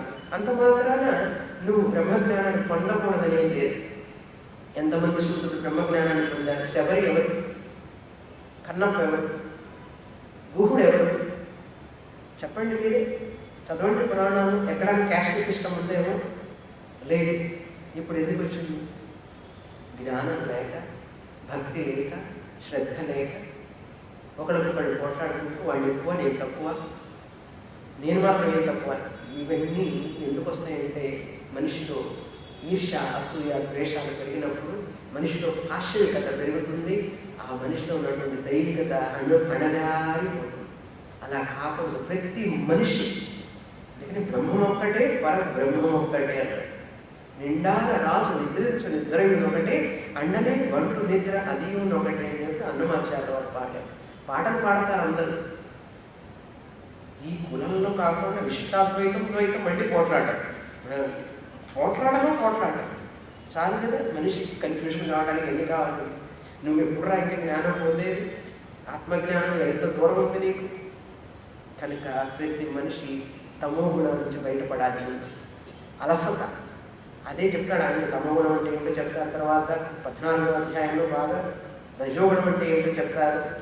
సత్వగుణం ఉన్నవాడు ఎంత స్థితికి వెళ్తాడో కూడా చెప్తాడు ఆయన. కనుక ఇప్పుడు మనకు రజోగుణం ఉన్నదా, తమో గుణం ఉన్నదా, సత్వగుణం ఉన్నదా? దాన్ని రేషియో చూసుకొని సత్వగుణ సంపన్నులు కావడానికి ప్రయత్నం చేయాలి. నేను సృష్టించాను వాటిని, నేను సృష్టించలేదన్నాడు. అది ఎలా సాధ్యం? తర్వాత శ్లోకం చదివి ఆపేస్తాను. నమా కర్మాణి లింపంతి నమే కర్మ ఫలే స్పృహా ఇతి మాం యోభిజానాతి కర్మభిర్న సబధ్యతే ఏవం జ్ఞాత్వా కృతం కర్మ పూర్వైరపి ముముక్షుభిః కురు కర్మైవ తస్మాత్వం పూర్వైః పూర్వతరం కృతం. నేను ఈ యొక్క డివిజన్ చేసేటప్పుడు వీళ్ళు బ్రాహ్మణులు, క్షత్రియులు, వైశ్యులు, శూద్రులు వాళ్ళ గుణ ప్రకారం నాకు అభిమానంతో చేయలేదు. నేను చేస్తున్నాననే అభిమానం లేకపోవటం వల్ల అది నన్ను బంధించదన్నాడు. తస్య కర్తారమభిమానం అని చెప్పి నమా కర్మాణి లింపంతి. ఈ సృష్టి అనే కర్మ కూడా నన్ను బంధించదు. ఎందుకంటే నేను చేశాను అనే అభిమానం నాకు లేదు. నమే కర్మ ఫలే స్పృహ. ఈ సృష్టి అంతా చేసిన తర్వాత ఈ మనుషులు నేను చెప్పిందంతా పాటించడం లేదు అని చెప్పి నేనేం దిగులు పడను. దీని వచ్చే ఫలం వల్ల నేనేం పొందాలని కోరుకోను. ఆ ఫలం మీద నాకు ఆశ లేదు. కర్మఫలే నస్పృహ. ఈ విధంగా ఎవరైతే నన్ను తెలుసుకుంటాడో, అంటే ఆత్మనైన నేను అభిమానం లేకుండా నా యొక్క కర్తవ్యంగా నేను చేశాను అని నా స్వరూపాన్ని ఎవరైతే తెలుసుకుంటాడో కర్మభిర్నసబధ్యతే, ఆ వ్యక్తి కూడా కర్మల చేత బంధింపబడడు. అందుకని ఇప్పుడు కర్మయోగాన్ని గురించి చెప్తూ, కర్మయోగం అనేటువంటిది జ్ఞానయోగానికి సాధన. అందుకని ప్రతి ఒక్క పదాన్ని చక్కగా అర్థం చేసుకోవాలి, గురుముఖంగానే అర్థమవుతుంది. మనంతటా మన పుస్తకాలు చదివితే అర్థమయ్యేది కాదు. దాని లోతులు అంతా కూడా ఒక గురువు మాత్రమే అన్ఫోల్డ్ చేయగలుగుతారు. కనుక మనం ఆ భగవద్గీతలో ఉన్న ప్రతి పదాన్ని చదివి అర్థం చేసుకుంటే మనకు ఎటువంటి సందేహం, ఎటువంటి భయం ఉండదు జీవితంలో. అటువంటి లైఫ్ మాన్యువల్ అంటారు. ప్రతి క్షణం కూడా మన జీవితాన్ని సార్థకం చేసుకోవడానికి ఉపయోగపడేటటువంటిదే భగవద్గీత. ఇటువంటి భగవద్గీతని మనందరం ఆదరించి ప్రేమించి, నువ్వేం ప్రేమిస్తావు? ఐ లవ్ యూ అంటే first I love my dog అనుకో, I love my house, I love my son, I love first thing ఏంటి తెలుసా? ఏం చెప్పాలి ఇక్కడ నుంచి? ఐ లవ్ భగవద్గీత అని చెప్పాలి. అలా చెప్పిన రోజు కృష్ణ పరమాత్మ ఐ లవ్ మై డియర్ భక్త అంటాడు. ఎందుకంటే ఆయన చెప్పిన వార్తని మనం జీవితంలో ఆచరిస్తే మనమే ప్రయోజనం పొందే, ఆయన చెప్పిన దానికి సార్థకత ఏర్పడుతుంది. అప్పుడు భగవంతుడికి కూడా తృప్తి, ఆనందం. అది నిజమైన భక్తి, మనం భగవంతుడికి ఇచ్చేటటువంటి కైంకర్యం. కనుక మనం భగవద్గీతని ప్రతి క్షణం, క్షణ క్షణం, కణ కణం భగవద్గీతతో నిండిపోవాలి మనస్సు. ఆ ప్రతి మాట చెవులు రింగ్ రింగ్ అంటుండాలి. దాని అర్థం తెలుసుకొని దాని ప్రకారంగా జీవించాలి. అప్పుడు మన జీవితంలో వచ్చే ఆనందం దాని అవధులు లేవు. అటువంటి ఆనందాన్ని పొందడానికి మనం ప్రయత్నం చేయాలి. దానికి ఈశ్వర కృప, ఆత్మకృప, గురు కృప, శాస్త్ర కృప కావాలి. ఇటువంటి కృపలన్నీ మీకు ఉన్నాయి. అందుకనే మీరు ఇటువంటి సత్సంగానికి వచ్చారు. ఇంకా రేపు 3 రోజులు కూడా, ఈ 4 రోజులు ఉన్నాయి. ఇంకా మీరు వచ్చి ఇది చక్కగా విని అర్థం చేసుకొని ప్రయోజనాన్ని పొందాలని ఆశిస్తూ ఈరోజు ముగిస్తున్నాను. పూర్ణమద పూర్ణమిదం పూర్ణాత్ పూర్ణముదచ్యతే పూర్ణస్య పూర్ణమాదాయ పూర్ణమేవావశిష్యతే.